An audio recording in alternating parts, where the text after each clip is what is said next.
Super Mighty Guardians are your first Talent League champions. Zamax, they take the impressive win and claim the title of And with Talent that, League. Noetic are your Season 3 champions. That's it, folks. Noetic are your back-to-back Talent What a League shocker! Noetic have now won 3 Talent League champions. Machine Soldiers are your Season 6 Talent League champions.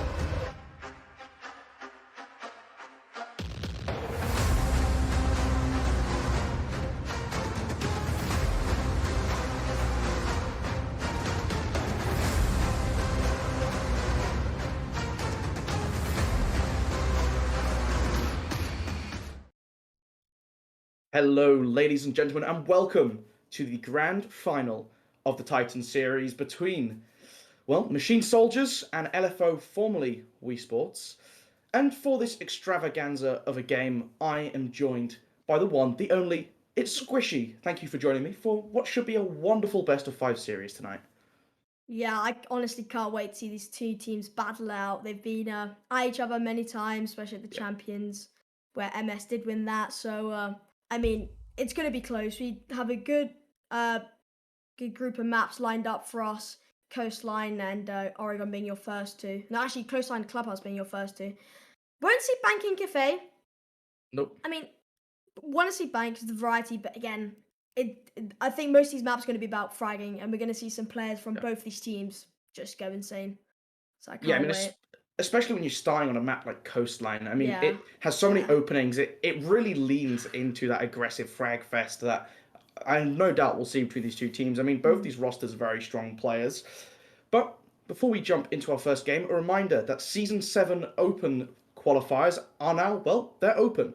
So you can check out in the Discord. There's a link to that in the Twitch chat that will pop up occasionally.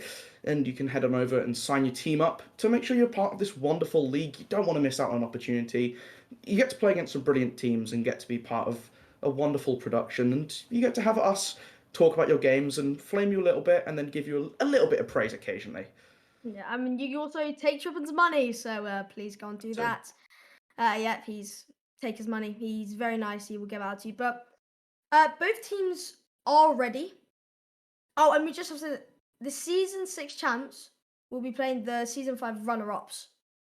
So, something else to look forward to. But let's go straight into it. Nothing to waste. No time to lose, as Coastline will be, as you said, the heavy fragging map. I mean, especially with Vigil. If we're going to see a Vigil, it's going to be quite unfortunate for the attackers. Jackal's most likely going to be banned, but we'll see. Probably Thatcher. I'm going to bet on a Thatcher. Yeah, I think Thatcher's one that you could see teams get rid of. Not necessarily has to go on a Coastline. I mean, there's now that wall and theatre, or VIP, sorry, which just you want to hold on to. Thatcher is going to help get that one open up. So you corrected with the first ban. You said we might see Jackal get taken off the table by LFO. It'd be interesting to see what they choose to do. They haven't played Coastline yet within the Titan series, compared to their opponent, Machine Soldiers, who have played it twice and won it twice, both times fairly convincingly. I mean, you know, you hate to... Ooh, that is an interesting ban. IQ leaning, obviously, in towards that Valkyrie play. What they're going to try and... I mean, they have to get rid of the Valkyrie, surely. Yeah, especially with IQ gone, Valkyrie will be heavily utilised, especially with... I've said it all the time, but Kogan and Bra. Okay, Mozzie... I have seen Mozzie be utilised throughout like Pro League, and even like this, I've seen Mozzie just stop the amount of intel from the attackers. But there goes Valkyrie. But I mean, a good random selection of bans, I would say. The IQ and Valkyrie kind of contrast, but I mean, with Jackal open on the board, roaming against challenging the roam against MS will not be easy for them, as not be easy for MS, but Hookah Billiards will be the starting point. And I'm not too familiar with MS and the players. I do know that Den like top frag last game I saw him, but I am familiar with quite of the LFO, which probably WeSports. So gonna have to we'll see what happens. We'll see what members will be fragging out, as I mean, it's Coastline. It speaks for itself. Yeah, exactly. I mean, especially on side of LFO, you have such a diverse line of fraggers. I mean, amongst one series, you'll see Critical and Hunter pulling off big kills at the top of the leaderboard, and then for map number 2, you'll see Spliz and Zarok just going absolutely ham. Machine Soldiers has a somewhat similar lineup, although it is often on their roam game that they pick up a lot of these frags, and that's where a lot of the rounds really start to fall into place for them. Starting though on this hookah billiard site, making interesting use of some less commonly brought operators. That alibi on discount, I mean the shield that you have, very helpful, as well as the prismas, just to try and throw off some information. You get to a little bit of a clue as to where the attackers are coming from, as well as just causing, you know, a little bit of confusion and chaos. But confusion and chaos is Oryx's primary job here. Going to be jumping up through the hatches, charging through walls. I don't think it's very likely we see them actually run into anyone squishy, but it's always funny when you see someone get sent blasting through a wall. Yeah, I have actually seen that happen quite a lot of times. Just the random kills which come out, but I mean, anything can happen. It's because if one team gets the opening frag, they have a huge advantage, and if one team loses, they obviously have the disadvantage. And if honestly, 1v5s can be so winnable at this point in time. There's so many players on either team which can do this. And some short thing five from both Hunter and Anknu. Hunter getting the one up as Aknu. I'll call him Aknu for now. Aknu will drop back and he'll be on a solo mission. He does have mute jammers alongside him, but mainly trying to find frags as to waste time as well. 2 minutes on the clock for them. And then there's a C4 here. Then might hear the finger crouching up. He does go for the C4. Wasn't shot out and it won't connect. Actually, it will connect Spliz, but it won't have a heavy impact on this round. This is pushing up. I mean, he's got an angle to his left. Adrian will find the C4 though. He will try to find the feet of them, but won't find any kills. And they're the 4v5 with 1 minute 45 remaining. And I mean, make that a 5v3 as Discount from the hatch takes out Spliz with a lovely headshot. And I mean, this roast game's still happening. They haven't really cleared out much, but Critical does find Aknu, which was the Oryx at top main stairs, and Diffuser down in theatre. Defenders do not know that, but I mean, I don't know how Discount got away with that goalie. Free kill for him. Yeah, especially when you've already seen Den running away downstairs. The Nitro Cell came up earlier. You should be aware of the presence from down below. Critical using this Gemini a little bit later on into the round just to try and gather some information, join up towards Zarok, and hopefully try and clear down some luggage. They need to recover that diffuser though. And well, eventually they have a minute to make their move towards the site. This problem though, there's still all these roamers downstairs. They haven't cleared out anyone. I mean, they got Aknu, but is that really enough at this point? 56 seconds and they're trying to just walk down into luggage, just try and check Aqua completely blind. The mute jammer stopping that information gain for the time being, and Gemini not yet back off of cooldown as they just look a little bit scared to proceed here. Yeah, that's greatly pointed out there. I mean, you've got that angle of sight, which is just, in my brain I was just saying, like, no one would expect that, and it's cutting off so many angles for LFO, and with time on 30 seconds left, and Critical getting absolute beamed and Adrian with the run out, LFO are just slowly melting into MS's defenses, but Zaro will push it, he will find one, whipping out the pistol, he will find the man on the corner, but Adrian finding the triple in the round, and now Hunter in the 1v3, make that 1v2 as he does down one. Discount knows he's downstairs. Does not have diffuser. He has to, or he does have diffuse actually. He can go for the 5 seconds remaining. Can go for the diffuse. 5 seconds remaining. Discount will come up cool vibe stairs. Hunter does have the clutch ability in them, but Operators Discount, are out of time. he will go for the fake. He won't go for the kill. And I mean, what looked like to be nearly Hunter's round, MS stood their ground and they definitely took it.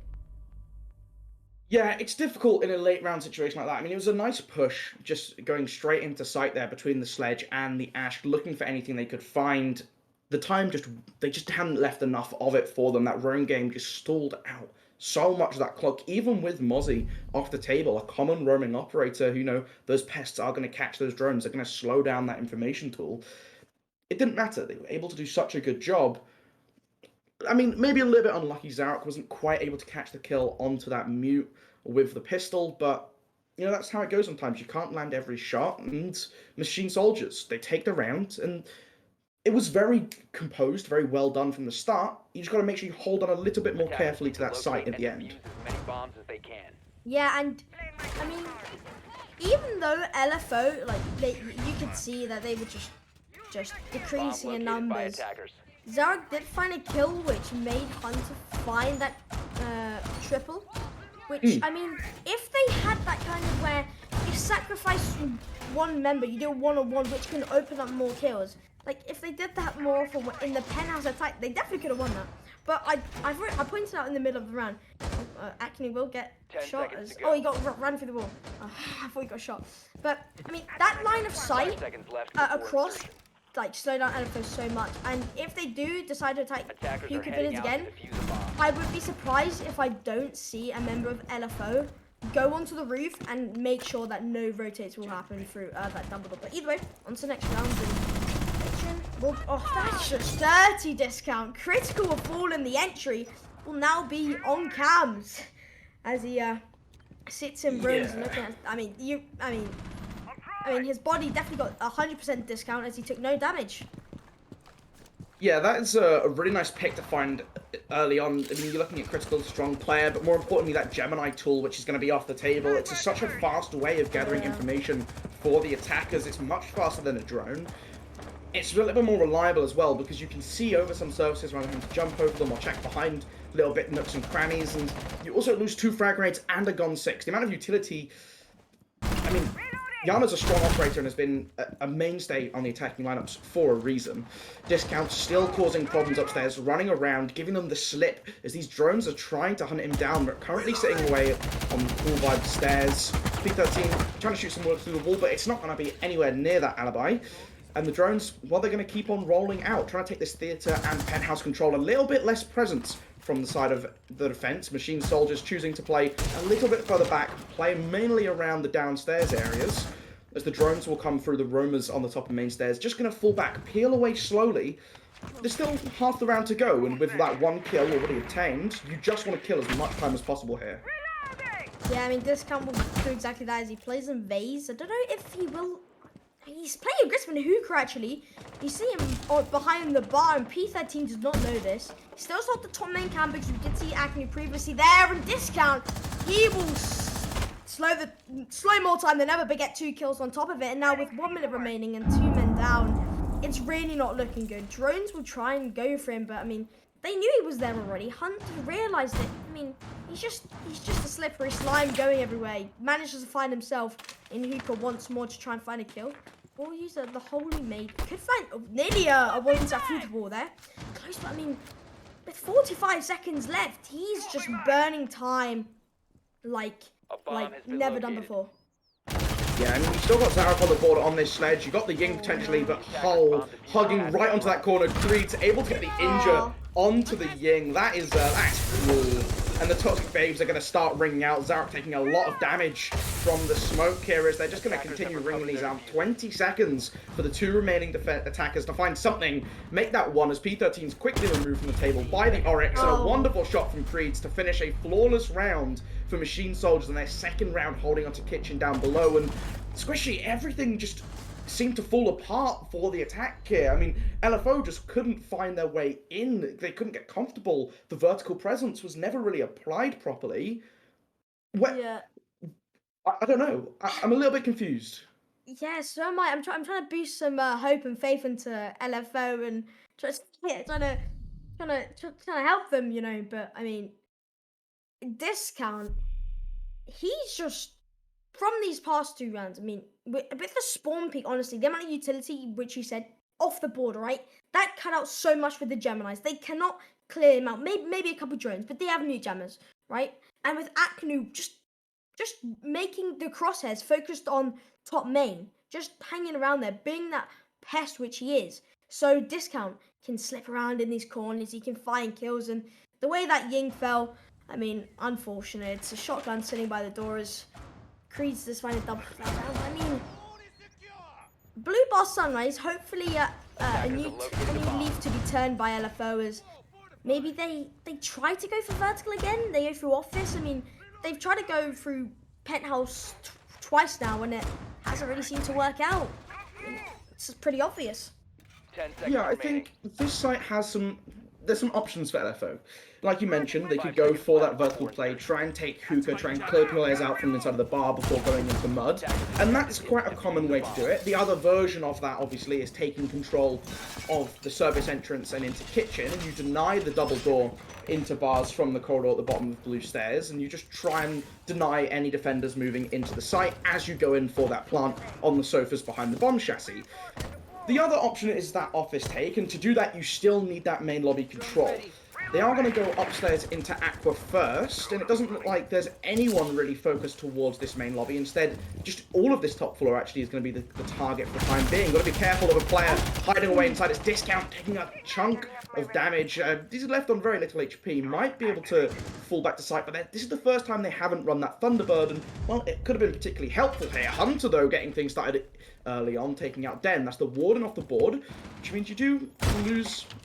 I believe he had a deployable shield, so that's already in play actually, but that Ying has become that much more efficient as Discount able to retaliate one back, takes out Squill for Ying off the no table. way he shot, no way he just like sprayed for the floor and found one. Kreese was finding a headshot, but did Discount just spray for the floor and find a headshot? I think he might have shot him through the hatch. If they were peeking over the top down the hatch, I have a feeling that... Possibly, but when I went on him, I thought they just ran the wall. But either way, it kills a kill and a 3v4. And you talked about this main lobby. LFO, there's no one pushing main lobby. And if they decide to go for blue bar, the people holding main lobby will just go for the Fihao and Agent. Agent does somewhat waste the season. We're playing shotgun in jungle, but we'll drop back. And I mean, Ying gone, Ash gone. It's looking like MS are in a good position. It's all they need to do is hold, and with Zarok the only member to do vertical for his team, it's going to need a big ask. Yeah, and with 1 minute, you've still got Zarok upstairs, who is opening up a lot of this floor, putting some pressure down onto the defenders. Those common anchoring positions behind the bar, behind the couches, they're no longer available, but Agnew just still causing problems for them here. The hatch inside of luggage above him has been opened up, but the sledge can't really drop. It's a bit of death sentence, it's falling away in just the nick of time, though this Oryx continuing to play this clock masterfully as Creed's hits around the backside. That's P13 going down, hiding away behind this bomb, hiding away in the doorway of the office, able to move in, but takes a hefty chunk of damage from Critical in the meantime. He doesn't quite know where this Yana is, has the toxic babe in hand. Adrian finds Zarek on the backside, but leaves Critical in the 1 versus 3 as the rest of his team has fallen to pieces around him. And with 26 seconds, he's trying to make his way in. He has a position to get a plant down, and he's not exposed to openings from inside of lobby, but they should know exactly where this is. And Agnew on the flank behind him, he's forced off the diffuser, and they take yet another round. And it's another strong take from Machine Soldiers. They're just holding on so well. They know exactly what LFO are doing, and they respond perfectly. Yeah, and I mean, before we went live, I was saying, is it going to be one of those games where just one team dominates? And it honestly, unless LFO switch on the defense and they do something, with MS back on hookah billiards, hopefully for them, it's going to be the same thing over. Thunderbird will be used as a discount. I bet you Discount asked for that Thunderbird. He wants to be on 100 HP, and I don't know how he got a kill with... He owned 1 bullet, Golu. 1 bullet had to be hit on him, and he found a kill. And that's just, it's something so small which affected the whole round. And maybe if they had the Yingdether smokes, they had the Candelas, but they're crumbling like apple pie with custard. Really random, but I'm going to use it. I'm sticking by it. Is apple pie, like, edible without custard? I mean, I'm not a massive fan of apple pie, so... But it's the custard that makes it like 10 times better. Yeah, exactly. That's what I'm saying. Like, you kind of have to have custard with it, but also, it's still not that good. Like, if you want to talk like premier desserts, just hit like a good cake. Do you know what I mean? Like, just a nice what's cake. your favorite cake? Okay, well, alright. Chocolate cakes are right, but I feel like it just gets a little bit old. I've fallen out of heart with chocolate cake. It's got to go to lemon drizzle cake. Oh, lemon drizzle. Lemon cake is so good. But you get a little bit of icing, thin layer of icing, the lemon flavour, it sets it all off perfectly. You know what I love like lemon part. So does Hunter, as he seems to bang a hedge onto Discount. But I just want to say, okay, stop interrupting me, Zara, because it seems like LFO have finally find their way at the perfect time. And Creed will fall. Smoke falling early? could affect the round with the smoke babes, as they're called, I believe. Will not be in use. Then can actually swing it and find Hunter with a drone at his tail. You won't be able to do that any longer. And dropping the hatch, and I've seen that hatch being utilized. It's gone and killed. It's able MS to rotate, and LFO have just not picked up on that. No. End of. It's been 3 rounds, and they just need to catch those rotates off. As Den survives, he will go back to site and probably find a kill or 2. Yeah, well, I like the drone work here from LFO. They've recognized that this space is free. There's no one contesting it. They're moving in very quickly just to make sure of it. Quite fortunate there to dodge that nitro cell coming up from Hubble. You saw watch the angles, the damage into Hunter. None sent back in the direction of the Thunderbird here. And that holder's also going to be watching that door. It means if they want to play it patiently around it, if full enough for the time being though, it is something that is available for you to use later on into the round. The flanks set up here to try and deny anyone sneaking up in their backside. Splizz going to give that surge up, get Hunter up on a little bit of HP, as well as dealing a hefty chunk of damage onto Adrian, who forced him to fall back just a little bit deeper in towards site. Last time around, he was playing inside of Hookah by that chassis, where he was able to try and hold down the fort on that push. Picked himself up a triple kill. He's only had 1 kill in the last 3 rounds. Since then, maybe this would be his chance to shine again, as Den, still hiding downstairs, still looking for anyone who peeks their head just a little bit too far inside of luggage, is going to instead take quite a bit of damage. 5 remaining members for NFO here though, Squishy. And there's 55 seconds for them to set up and execute as they're about to throw some grenades in just to try and dislodge this Billions player. Adrian falls as well. And well, this should be all they wrote. Aknu trying to hold on, finds himself a double kill in the doorway. He can't make it a triple. Den's all by themselves, Splits on such little HP, but so is the Jaeger. That Kona station, just giving a little bit of reprieve to him here in this situation, but there's no way he pulls this round out the bag, right? I mean, I'm betting it this here. He's got a Kona station with him. Splizz is 1 HP. Oh, Hunter gets revived from the finger boost. That's gonna absolutely affect the round there. 1v3 to a 1v2. Now back to 1v3. He's got members on every single corner of him, but time on his side. But Sliz has diffuser, so time won't be a problem for LFO. Is then we'll have to go for a string play, aggressive Bazaar Rock on the rappel, and then we'll fall. I mean, LFO find their first round. Then had a possibility clutch, but I mean that finger boost, it's OP. What can you say? Yeah, being able to bring up players from range is huge, because there's no way you get that Ash in play otherwise. I mean, I still think with what was available to them, LFO should have picked up that round. You know, you have the 2 versus 1 Zarek holding from that rappel, which is so hard to contest against just because of the deep angles you can draw both into the site through that rotation that the defenders have made for themselves from Billiards into Hookah. But ultimately just a really well-coordinated round from LFO, even if, you know, there were some nice attempts of Machine Soldiers to pull off, you know, a cheeky C4 downstairs and just trying to get some kills back, but it didn't really work out for them, and I think giving up 2 kills a little bit earlier on into the round definitely did not help them there. Discount getting caught out as well, you know. You don't... Spawn peeking's fine if you get the kill, but it's 50-50, and it's not something that you need to go for every round. Sure, in like the dying needs, and I mean, like, as you said, it's 50-50. If you lose that man, you're 1 man down, but if you get it, most likely you're gonna win. Right? And if you don't, most likely you're gonna lose. Maestro will be pulled up for the first time on MS, and Maestro is very good on my brain's gone. On kitchen service. Is the amount of angles, like, I know you can melee it, but if you place it high enough in places where, you know, there's angles to hold it, it will stop plan, it will waste time, it will just get loads of prick damage, so you can just you know, tag them a couple times and you can double the HP. But yeah, I mean, it's pretty simple. But Golu, before I was interrupted by Elephant, lemon tart. Lemon tart. Yes, try it. Interesting. I don't think I've had a lemon tart before. Or a crepe, like a Nutella crepe. Yeah, crepes are good. Yeah, from France. Has to be from France. I mean, you can get like those bags of crepes. Do you know what I'm talking about in France? It's like a bag of like 40 crepes in little wrappers. Can you? Yeah, those are great. Those are always wonderful. You shot one in a packed lunch before you head off to school, and it sets you for the day. Mate, you can never complain. You can't. It makes English better. I mean, it's terrible. Discount will play so aggressive, and it seems to be an even trade from Hunter. Discount with the prone angle could catch Hunter of guard. Even Hunter actually improved slightly for the rounds, getting more entries, but Discount, I mean, it's his job too. Hunter We'll have the intel on the board here. Trying to go for the shots.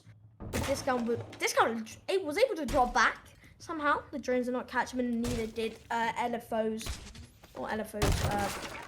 members. But with Zavok's already at it, he's got some vertical angles at play, and the site's going to be all open as Hunter finds the headshot discount. And I'm just shocked. I don't know what's going on here. Please help me. LFO able to pick up that 1 versus 1, getting the better of discount, and I mean half the round is gone. But the air jab's being set up here to deny this flank, gonna knock back Adrian. They should know this mute is trying to get a little bit cheeky on this staircase. You still have this vertical presence of Zarek ripping open even more floor, and I'm surprised Creed is able to play inside of sight still. You should have a way to remove this. No holes directly above the rotate. Those are some of the first ones you want to go for. Those are starting to get whittled away now by Zarek. Maybe send some grenades in down below, but this should give them an opening to start making their way down service entrance. You can see the P13 here with the diffuser in pocket, just waiting to get the all clear from his teammates up above him. They're all upstairs, which means I always feel like you want someone behind your planter here. Oh, there we go, the Nomad dropping in just to give that support. Creed's falling to these holes above. That's Zarok using those to great effect. And, well, now they just have to wait. Adrian, nice angle here, though. Should be able to catch them off if they don't check it. And, I mean, with it being an opened up wall here, Squishy, 30 seconds left, it's something they might not even look at. Yeah, and I just want to point out, Den still has his cams, I believe. Yeah, Maestro cam facing the door, and Den, he doesn't need the cams to find kills as he finds his on to P13. Will hold kitchen door, he will miss some bullets, but he will be caught from vertical. Zarok finds two from above, and Smith will find Adrian to add on to it. Anku in the 1v3, makes it a 1v2 as Spliz falls. Critical on the defuse. I believe Zarok's still above, holding the cross from onto Bath. Flash is coming out, will be flashed. Anku still has that rotate open to him. Zarok won't be holding kitchen door anymore. The C4 goes out but won't connect. Anku knows the member. Doesn't know the members to his right, I don't believe, but the member above, and Critical will finish it off. And the chemistry and synchronization of LFO seem to be pulling back. Yeah, that's definitely the biggest thing here, is that they are just starting to play much better around each other. They're setting up for each other as they're pushing into these sites. The combination there of having the player above and the player just to the left of that doorway makes it nigh impossible to retake. And I like that they've rotated down eventually. I mean, Spliz even dropped down into courtyard just to make sure that no one was going to catch them out on a swing from that lobby rotate. This is the sort of maneuver that you need to see, especially on a map like Coastline, where the defenders, they can move around if you're not going to be cutting it off. That's why it's so strong for the attack. You can cut them off. You can do so much damage without having to overexpose yourselves. And that was kind of shown very well there by LFO. And they're pulling this back. They were 3-0 down, now 3-2. If they win this last round, they are able to go into the round swap at a 3-3 scoreline. And for a map that you'd normally want to be picking up more rounds on the attack, I think they kind of have to.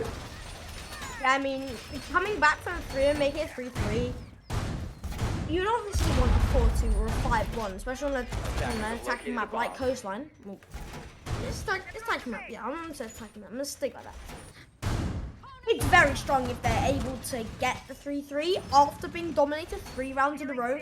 And when Elephant have this momentum, they're able to drive and forward. And since that first round, you can see that they've just been playing together. As you said, Splish drops to make sure they're one step in front of each other. And if they keep this up, goalie, Discount will be heading back in cams after he will probably get spawn peaked on the defense. Yeah, a little bit of damage done onto Den here as he went for the spawn peak previously done by previously done by Discount. Able to fall back to those corner stations to get just a little bit of HP back for this round. Oh, nice spot out here. Noticing where this Thunderbird is playing, hiding away inside of office. The door barricaded into bars, and there's only the one fullback route through towards the servers. The drone finally spotted out. That Thunderbird's going to go running. Yeah, I mean, you really don't want, especially Thunderbird with a C4 to fall out, and he does manage to get back. I mean, the camera barely seeing his head, but Creed will take a bullet to the chest as he will drop back, and instead of last time dying with the 3 smokes on Hookah, he really wants to keep them for the late rounds as definitely last round he could use them. But Hunter playing aggressive in office hallway, but Anku getting the 1 up, and Hunter falls. No entries for him as Anku gets the 1. As a 5v4, Probably 4v4. Splits will land some bullets onto Discount again, but Discount will drop back luggage. Will he drop back? No, he will not drop back. He wants to find the skill because really close wallbang. But I mean, with 2 members playing top main, Aknu on the stairs and 1 luggage door, they could play together and they could find possibly 2 kills. But Critical will find Discount and will find the head of him. Make that a 4v4 as he does fall. But you still have, no, you don't still have. Acme does drop back and he manages to stay alive. With the air jab in play, I don't think will be able to go for an aggressive play, but the drone doesn't see him. It does hit him. Yeah. It will be 1 minute remaining as time's going to be ticking in LFO. They're going to have to make a move. Well, trying to pepper shots down. Critical, giving some cover for Spliz to move up forward. You've got to be careful. The Thunderbolt playing right around the bar. Finker taking a hefty chunk there as the flashbangs come through. That should be the initiation that they need to take this control. The shield still up on the pool table though. And that's where Aknu's going to be holding on to. The air jab coming in. He's able to shoot it off before it detonates. The no swing came in at the same time. Able to find one, swings for a second. Finally fallen by the grenade. P13 though. He had Zarek to help him, but 3 to find. 33 seconds for him to make this move. Able to get some shots down onto Den, but the Coda station from earlier keeping him in the game. And now the Maverick, 25 seconds to find 3 remaining defenders. The entrance to site being smoked up by Creeds. This is a round that is going very comfortably into the pockets of Machine Soldiers. The frag grenade's raining in, but that's not going to be enough as he pushes deep into sight. Den 17, holding on tight to the chassis, is going to be the one to see us through to the second half. And it's Machine Soldiers starting on that defense, going into the second half 4-2 up. I mean, it's just the solo plays, isn't it?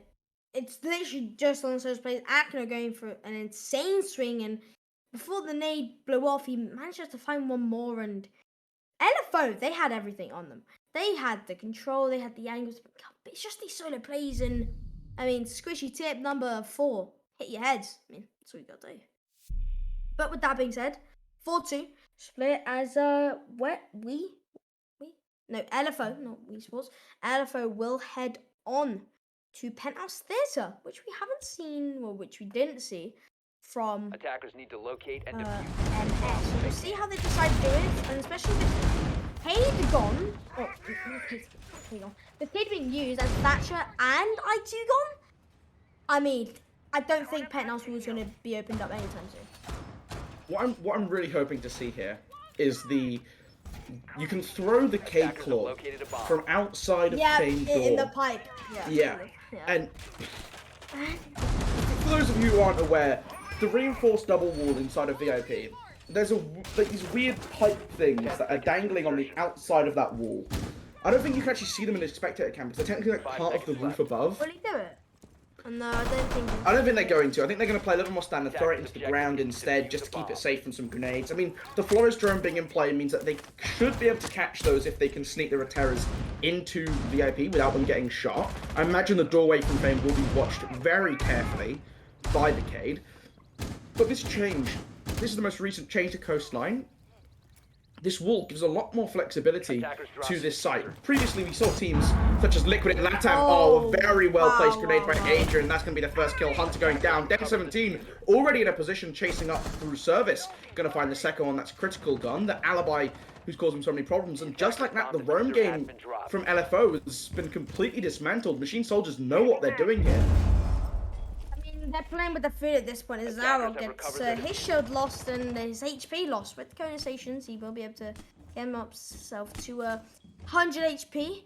But I mean, MS, aggressive. I mean, end of belief. As aggressive as Noete, you know, teams like this, they just go and they find kills. It's easy for them. They do it with these and make that a 5v3. Zarok obviously was lucky with the Kona station not dying to the nade, but I mean, they don't even need Penthouse. They can just go in through top main, most likely. They do have a hard breach gadget, I believe, in the hand of...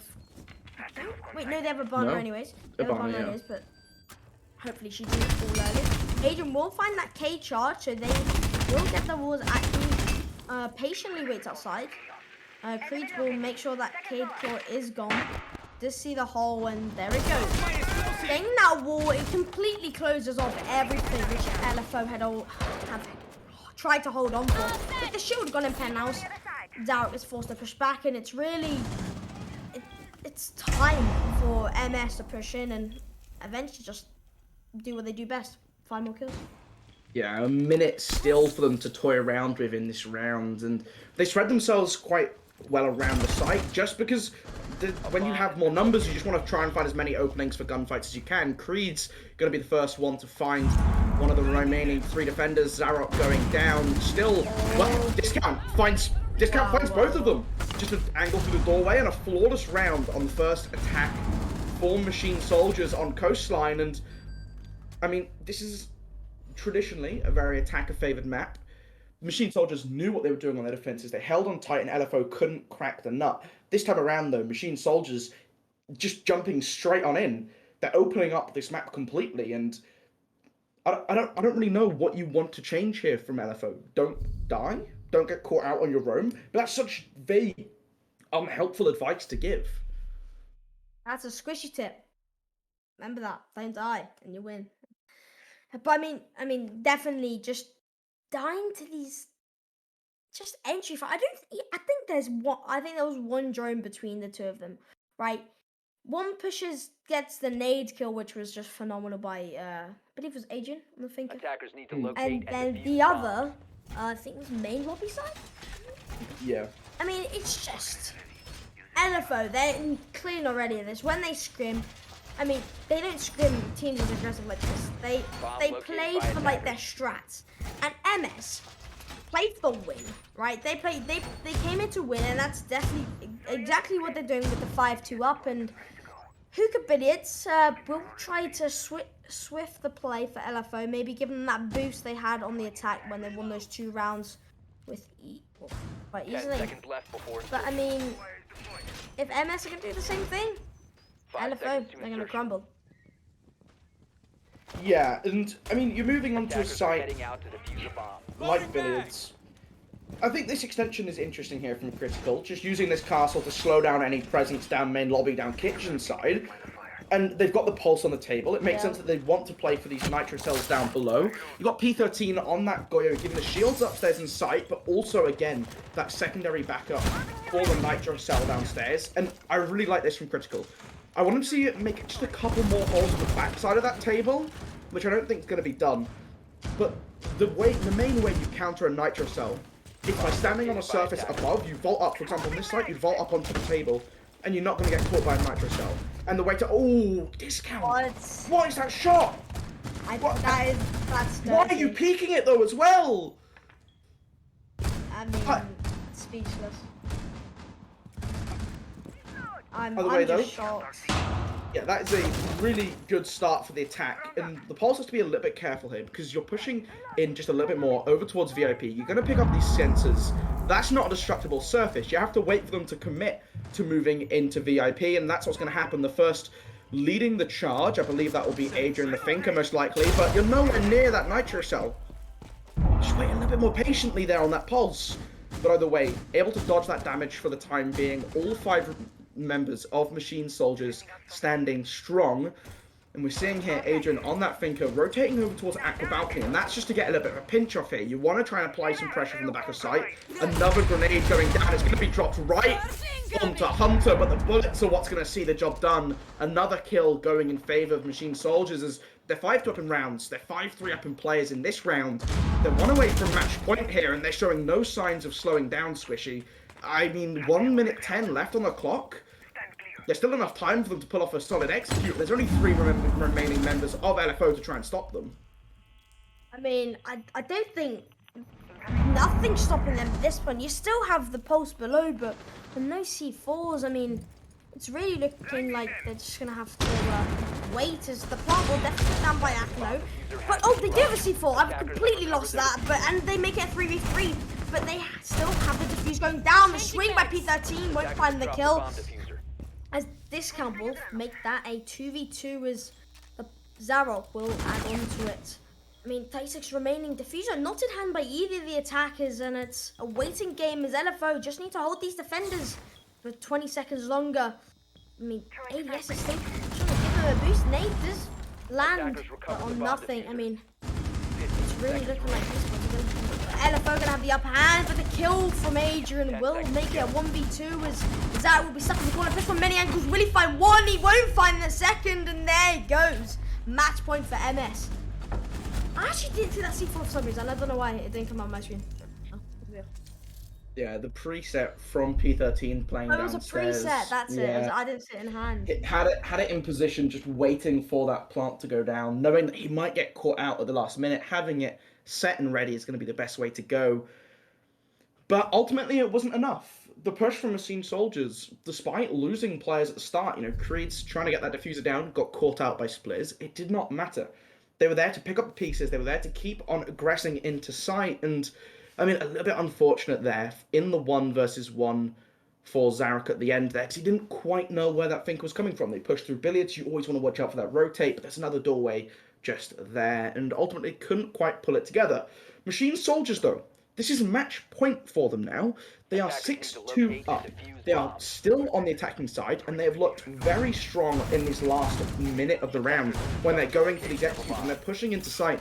Even if the rounds themselves start to look a little bit uncomfortable in these low numbers counts, you're dropping from a 5 versus 3 to a 2 versus 2. That shouldn't really be happening consistently, but they're still able to win out these gunfights, which is what's quite impressive about this. Yeah, I mean, they're getting the one up every time. It was on their first attacking round. They ran in and found 2 kills, and I think it was a 5v2? No, it was a 5v3, and just so many advances. LFO, they do pull it back, I mean, a bit, but they don't get it. They don't 100% totally get it there, and MS, as just one step forward. I've said it so many times, they're just one step ahead. They've definitely done more drone game than LFO. They've got more intel than the defense at this point, because they know where they are, and they know exactly what to nade. They know where the shields are. They know where they're holding. They know where the castles are. They know how to attack. And LFO, they clearly struggling to defend against such an aggressive team, which just have those one-ups, and winning their ones is a very vital thing in Rainbow Six Siege. But I mean, with my point on the line, 4 rounds to win in a row. If not, LFO will be 1 map down in the Titan Series finals. Yeah, and you can already see quite early on into the rounds, just this pressure that they have, already looking down into sight, able to pick up Zarok. That's your Wamai off the table. You're gone. You're not going to be throwing down any more of those magnets to assist with this sight control. The Toxic Babes already going out. That's how much pressure they're forcing onto these defenders. P13 just getting a little bit anxious inside of sight. You just need to hold on and play a little bit more patiently. You have some information, just wait a little bit more. But still, you have Critical playing upstairs. They feel like they're comfortable, yet this site is just being peppered into. And I mean, they don't have that vertical presence, which will hurt them when it comes to the execute. But for the time being, halfway into this round, having that 1 kill, make that 2 as Spliz falls to the grenade. The irony of that does not escape me, though, Jaeger getting caught out. But they're just plunging deeper and deeper into sight. P13 looking the wrong way. Adrian on for a triple kill. 2 more remaining defenders in this round. Hunter is going to fall to the Habana on the swing from main lobby as well. And just like that, on match point, you've left the castle. A wonderful headfire headshot through the floor to get the kill onto Adrian there to deny his quadra kill. But Critical still has 4 more to find with the UMP in hand. It's not the brilliant gun for it, and 33 seconds make that 13 hours. It continues to dwindle away. I don't think there's any chance, and I think Machine Soldiers have found themselves the first map. But having said that, Critical still trying to hold on, takes out Den. But such little HP here, both of them 1 bullet away from death. The swing comes through, able to find the 3rd. The time is so low, though. He has to get onto that diffuser before it hits 7 seconds. The GH comes out in the chat. He doesn't think he's going to be able to do it. And the shots from Creed from behind the deployable shield, that's just the nail in the coffin for them there. And the first map is taken by Machine Soldiers. A final score of 7-2. I mean, I kind of wanted to give hope to cast on that clutch there, but I mean, if he had 20 more seconds, very realistic to win that. But I mean, a good half indeed, as we saw some big names coming out from MS. 11 kills for Adrian on that think. I mean, that nade kill he got was truly phenomenal. There, go to. I mean. Oh yeah. Well, I believe that was a yellow ping, and the nade he got from the shield. It was a good Good play by LFO, but they won't manage to make it next. And I believe we have Clubhouse next, if I'm sure, if I'm right. Yep, it's Clubhouse, Clubhouse YGS. next on the docket. So that should be a little bit of a closer contention between these two teams. But before we get there, Machine Soldiers taking map number 172. That's Coastline. Well, that's over. Clubhouse next, like we said. But before we do that, we're going to jump to just a short break to give you a chance to refill your drinks, grab a snack, and rejoin us before missing any of the action here in the Titan Series Grand Final. So we'll be back in 10 minutes. Take care. See you in time.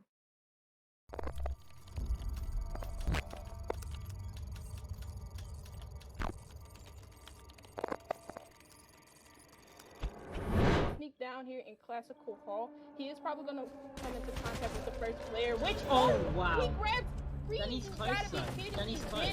Then is right to his right, and I swear to God, if No Critical way. ends up winning this, No way. good. No And way. he does. What? It's a 2v1 clash from Critical, and you got to be joking me. He first. Start. See, Monty's actually a really good operator. If you are good at playing Monty, he is a very effective operator. If you're not a kill-hungry operator, Monty is a very good one to. And he's going to just getting straight in and sticking that plant down in the first 30 seconds. And I'm not sure that Humble have actually even cottoned on that's what happened. Plant is back, but not too far back. Lion is going to stop defenders from moving. I don't see the defense winning this at all. 5 versus 2, 5 versus 1, 5 versus 0.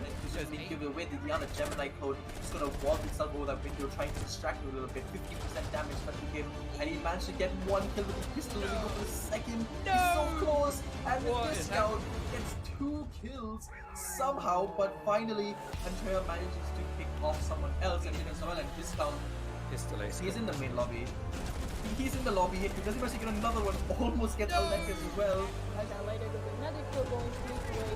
Phil is going to do a big rotate from kitchen into the hallway, grabbing discount in the process. Freeze is actually picked up again by Phil. They knew he was there, and they still can't kill him behind this wall area, behind this wall. Usually where the mirror would go if she was there.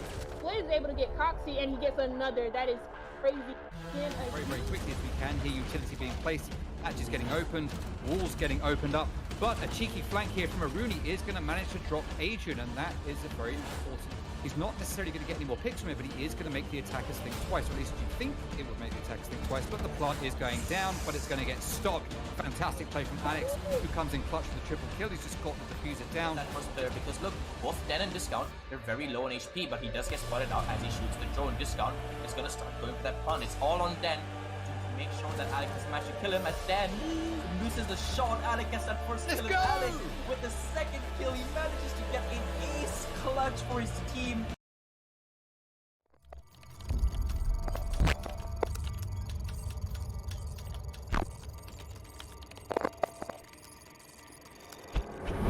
Take top floor control now, but as I said, we have a little refrag and bloodbath in the. They have the smoke, they have the mute.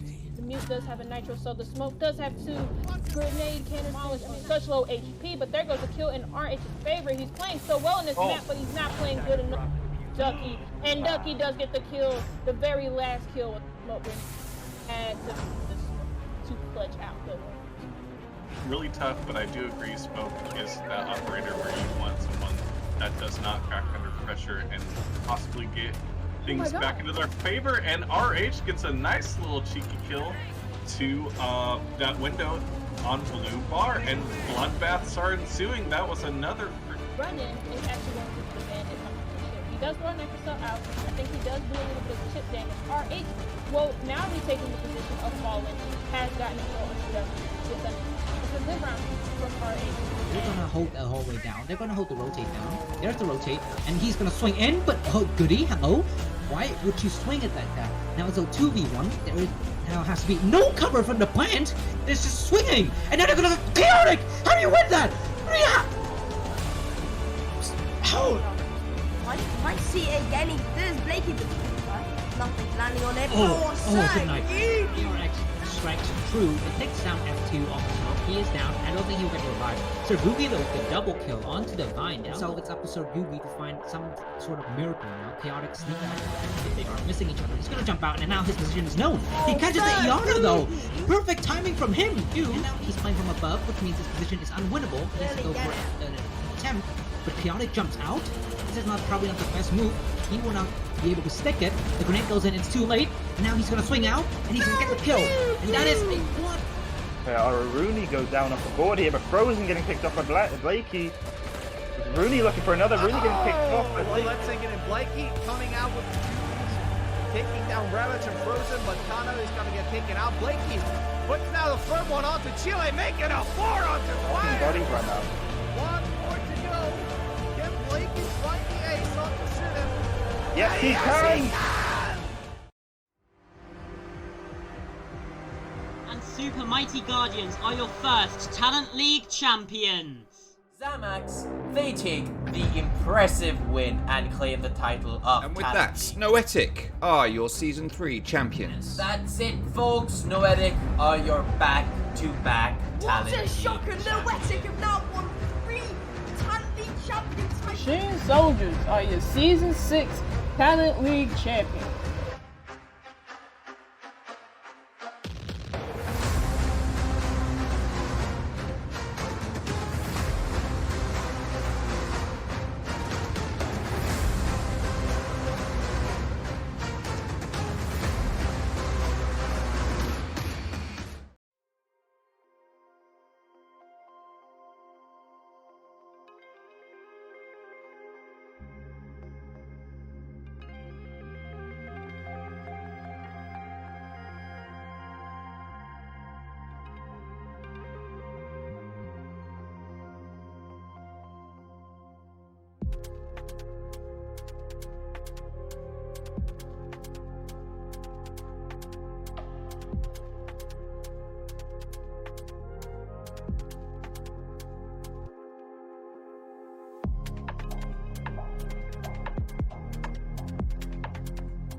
Hello, and welcome back to the Titan Series Grand Final. It is I, Golumolu, and I am joined by the wonderful Squishy for the rest of this series. We just saw Machine Soldiers take down LFO 7-2 on Coastline, and now we're getting ready to move into Clubhouse. Squishy, what are your thoughts running into this one?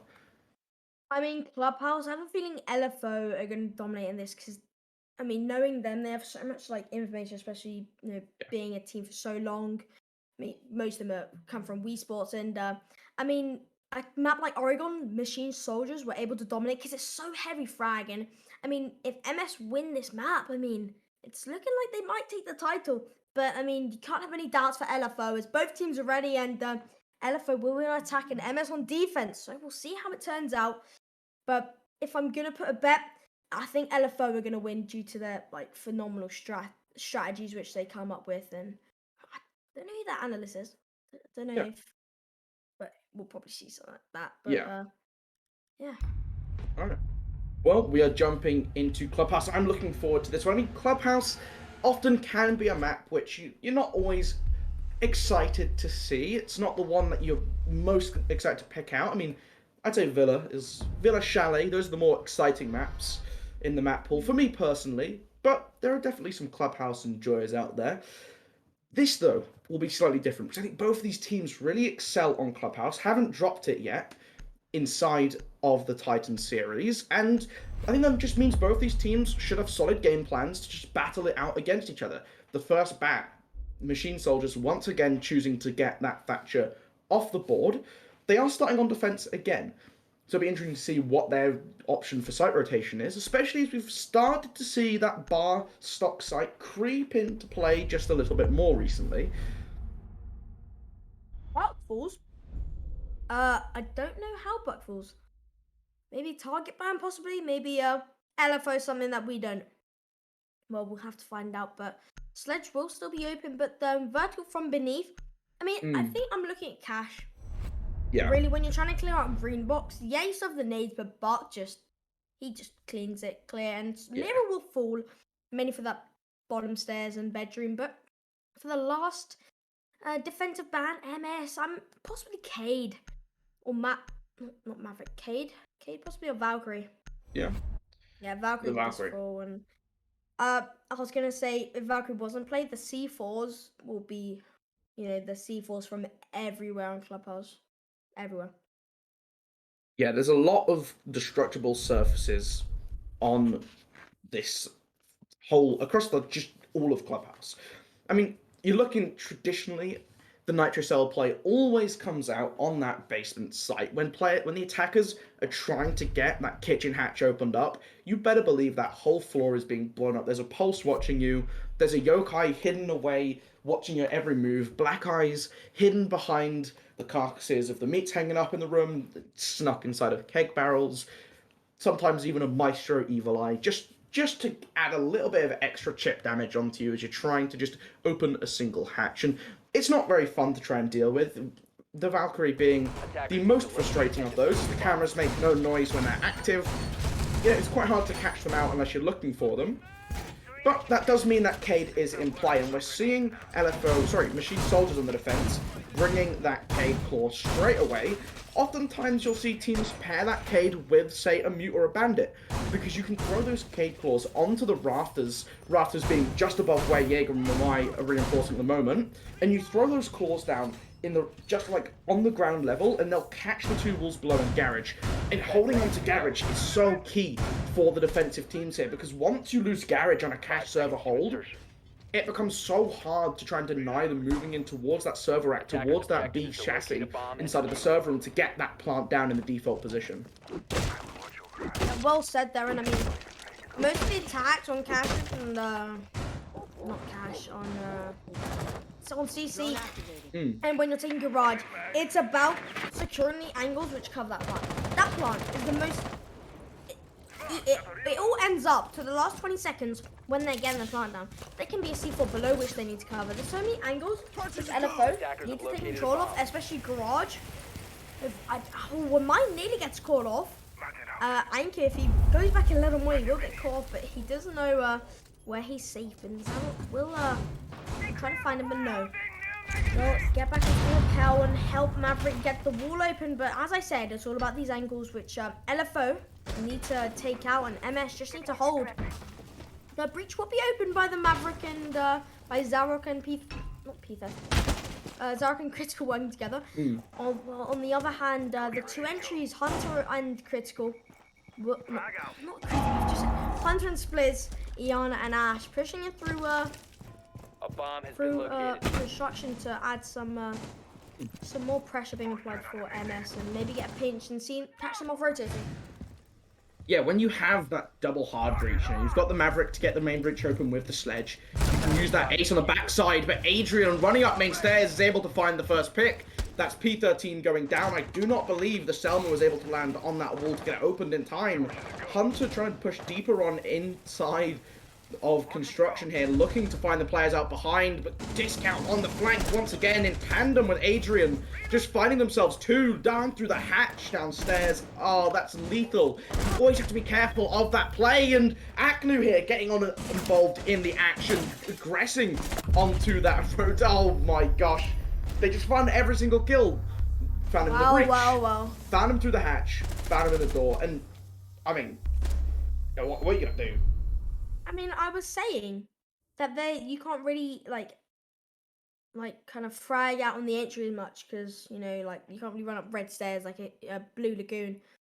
Yeah. And because of path. Blue Lagoon. I don't know. It's like Hooligan. Blue Lagoon. I'm not sure. A Blue Lagoon's like a lake, like something in the beach, like a lagoon which you swim in. Oh, I thought you were on about like the bar chain. I was really confused then. Bar chain. Well, like a goblin, a gremlin running up the red stairs. You're not gonna be able to do much. But I forgot about the defense, obviously. And it's clear that Discount and Adrian don't really give a living hell out of their life if they lose their life. They just find kills. I mean, it's straight facts, and I mean, what did LFO not have? As you said, they had the ASIC breach construction. They even had flying drones. They had the main breach. They had what they needed to win that round. But obviously, MS say no, and they decide to take that, and they will go to Armory Church, and I mean, kind of looking like somewhat of an SSG run with the Mute and the Mozzie, just honestly wasting time, slowing the intel, and Vigil as well. Jesus. Well, Den's got some killing to do, I guess. Yeah, it's not quite as excessive as the kind of traditional SSG roam.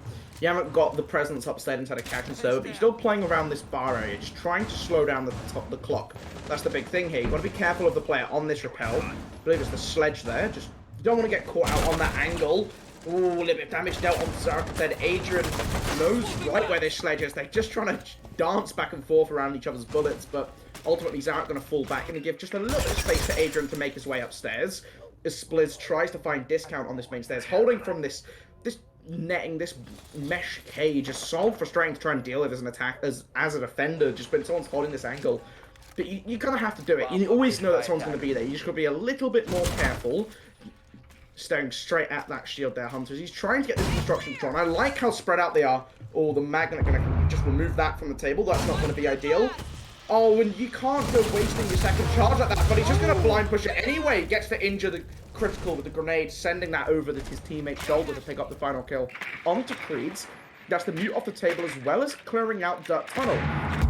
I'm surprised that they were able to do that with such little kind of retaliation, as P13 finds Adrian as well. The Mozzie rotating back into sight. Den still on this flank though, and he's the one you've got to watch it. You can't get caught out by this rotation from behind. He's peeking around, looking for the opening. The Yana's come off rappel now. This is going to walk straight into the Vigil sight lines, but downstairs inside of sight, Hunter's already found another kill into Actu, which means it's just the 2 versus 4 now, as the defenders drop in, the attackers drop into sight. The defenders have actually left. Den picks up Hunter on the backside of sight, but this plant is still going down. You've got to be careful of the flankers out of kitchen, though. It's going to be successful. Discount finds them up. Vigil finds the ace inside of Dirt. It's all down to Critical inside of sight. You have to be careful of this hatch to rotation. This is very smart from the Maverick. Pick your battles, take them one at a time! You turn to find the second Critical! What a play in the 1 versus 2 to make sure your team hold on to a very important round. I mean, it was looking LFO's way. Then it was looking MS's way after the dramatic duo fragged out Discount and Den. But then Critical pulls out the bag. Out of literally nothing. Everything was against him, the angles, but I mean, sneaky as he was, calling up, cool way to kill out Den and then finished it off. I mean, phenomenal round. Had its ups and downs, and I mean, with Hunter, should have died in dirt, but he stayed alive, and in the end he got the kill. But I mean, a round is a round, and a win is a win, and LFO make that one run, and as they will keep, no, not they, but MS will keep on the Armory Church, and looking like the same, well, it's the same lineup, so looking like the same kind of setup. They will go for like the B-Tech, SSG, Romeo with the Mute, the Mossy, and the Vigil, but I mean, with the Dirt take coming up from LFO, really giving that side control. I mean, with the Hatch as well, and if you have Hatch and Dirt, it's a free Armory. You can watch box 2 and 3 from Dirt, and you can watch the rotates as well from the Hatch, from Vertical. 10 seconds and left. I mean, will they do it again? Possibly. Will something change from MS? Possibly. I mean, it's really better on how they decide to hold it this time around, but I mean, a solid round from both teams, and hopefully we'll keep up through the rest of this map. Yeah, this hatch inside of Moto still being kept soft is a little bit interesting to me. It means that they can rotate back into the basement through bar should they choose to, but Moto is quite an important hatch for attackers to take as well. So giving them the option just to open it with, say, I don't know, the Sledgehammer or an Ash breaching round or a Gun 6, for example, a little bit questionable. Also, it just takes nothing from Maverick's Torch to blow that one open. Still though, this upstairs roam is going to be the first hurdle for LFO to overcome. Last time, it didn't cause them too many problems. The Vigil dropped downstairs eventually when they ignored it. Whether they're able to pick up any early kills this time, we'll just have to wait and see, as the kitchen hatch is going to be opened up very quickly by P13. Yeah, I mean, Swift as he does it, not wasting any time at all. Doing this vertical as well with the help of Zarok with his Sledgehammer. Discount chucks a nade, and I mean, a group of 3 members of MS will take a bit of HP. Not sure what from, but Hunter will take half of his HP or be melted, as make that a kill, make that 3 kills as Adrian finds a C4 alongside Aknu. Discount will find one at Critical, does find one as well, and a 5v5 gone to a 2v4 in seconds, and LFO with 2 men down, and I mean, not much to work with here. We're gonna see what they're gonna have to do. Yeah, still haven't rooted this player out of dirt. Well, they found one, but another has just fallen in to take up that place. And they're holding very tight with the shotgun creeds here on that Mute. You never want to fight these tight angles against shotguns, even against high fire rate SMGs, and Mute has both of those available. The first grenade going to be danced around. No damage taken by Creeds there. He took some earlier on, but it's not going to do enough. He's still just waiting on tight, trying to slow down this clock. A little bit of movement will let the Maverick know that he's playing tight. But how tight doesn't quite realise. In the meantime, P13's looking for an opening at the bottom of this main stairs, just looking to see if he can find something, see if he can find a pick, but none of these defenders are giving any ground. He's moved onto this kitchen hatch, still just checking these angles. But again, this coordination here from the defense, you have that crossfire being held by the Mozzie. That's the distraction you need. Swing off the contact Mute. As he's reloading, there you go, you pick it up. Den on the backside. P13 going to hold to that Vigil. And that's just going to be enough to hold on tight. A complete change-up in the way that round played out from the last time. I mean, it looked like Machine Soldiers just recognized the mistakes that they made in the last round. They got caught out, they overpeaked just a little bit, they didn't hold on to dirt long enough. All of those were corrected. It's a brilliant change-up of pace from Machine Soldiers. They adapted very well. I mean, definitely there. And as soon as it hit the 2v4 point, you could see that I don't think there was much chance of LFO winning that, but I mean, they did have 6 nades, right? And they only managed to get that shield when it was the 2v4. Yeah. Yet Zarok shot 2 nades for himself on the hatch, right? But I mean, Spliz and Critical, who are both around. I mean, Critical was definitely in dirt because he got breached dirt. Locate and defuse bombs. And he breached dirt, but I mean, Spliz is not, I mean, it's Amai you have to face, right? There was like 2 Amai gadgets while it was like only 2 minutes, 1 minute 40 in between that, and he doesn't really get the 7 which he's given, I believe. Right, there was like 2 or 3, and if you have 4 nades and utility to burn, that dirt should have been yours by the end of. Yeah, maybe the shotgun slowing you down, but overall, I mean, just use your utility more wisely is a thing which LFO need to watch out for. But I mean, either way, MS after 3 rounds after winning CC cash, they will go there again. And I mean, Discount and Adrian, and you see them both downstairs, and they're really hoping to have the same impactful effect they did on the last round. And that round did rely on them. Will they manage to win it out again? Yeah, interesting to see. I mean, they did the right thing. They had the right spots opened up. The execution in finalizing their plan wasn't quite there. It's interesting to see that you got the Cade playing downstairs this time, having that Nitro Cell below, just to try and catch off the attackers if they go in for that plant. Adrian still roaming around the backside. The drones should be able to spot him out this time, or at least they'll expect some trickery, as the main breach already opened on up by the attack, and this is a good start. Using the ace instead, Spliz able to find Adrian. No more problems going to be caused by this Rooney downstairs. That flank up main isn't going to be able to be replicated. As Aknu taking a little bit of chip damage up on Rafters, as the wall on the bottom of Garage is being opened up as well. Creed's able to find the ace though, that's the support that the Wamai needed, but he's going to actually be fouled from outside of breach. Zarok on that rappel, able to hold on tight, able to find himself a double kill as he finds the Wamai playing very sneakily behind the barriers, but not sneakily enough. Den and Discount, well, they're the last 2 remaining on this defense. Hunter, very little HP, but the other 2 members of the attack, well, they're sitting comfortably at maximum HP. They're just waiting for this push to come through. Both kills falling in the same second as Critical and Hunter know exactly what they're looking for. The pings from the drone work as well going to be the one to seal the deal in that round. And, I mean, we're seeing both of these teams correcting the mistakes that they made last time around on the sites. Machine Soldiers corrected their defensive mistakes on the basement. LFO, they recognized what they needed to do on attack. This is the kind of clubhouse game you really want to see. Both of these teams making educated changes and just doing a good job of just adjusting to their opponent. I mean, well said there, but it's definitely been a ping pong here, and with both of the members correcting their mistakes, it's gonna follow up with this ping pong gameplay we're seeing. 1 round by MS, 1 round by LFO, 1 round by MS, 1 round by LFO, and MS will switch it up. As they will not be able to go Armory A once more, as they won it last 2 rounds, and they will go to the Master Gym, and without Mira, is it banned by LFO, the opposing side, will it affect, will they have it in the strats? We're not too sure, but I mean, Mira, especially on this site, it's so strong. It completely shuts off the breach if you have it on buffering, and it completely shuts off kitchen when you have it in Logi. And but without that, MS are gonna have to switch something up. I'm probably gonna see Jaeger play top main, not top main, top red, possibly with Creed's shield, but I don't decide where that will go. And I mean, it's kind of a no-brainer not to do a cash or CC hold, because if you give it up in the first 10 seconds, they're gonna have more than enough time to HQ on the site, and Agent is 1 reinforcement down.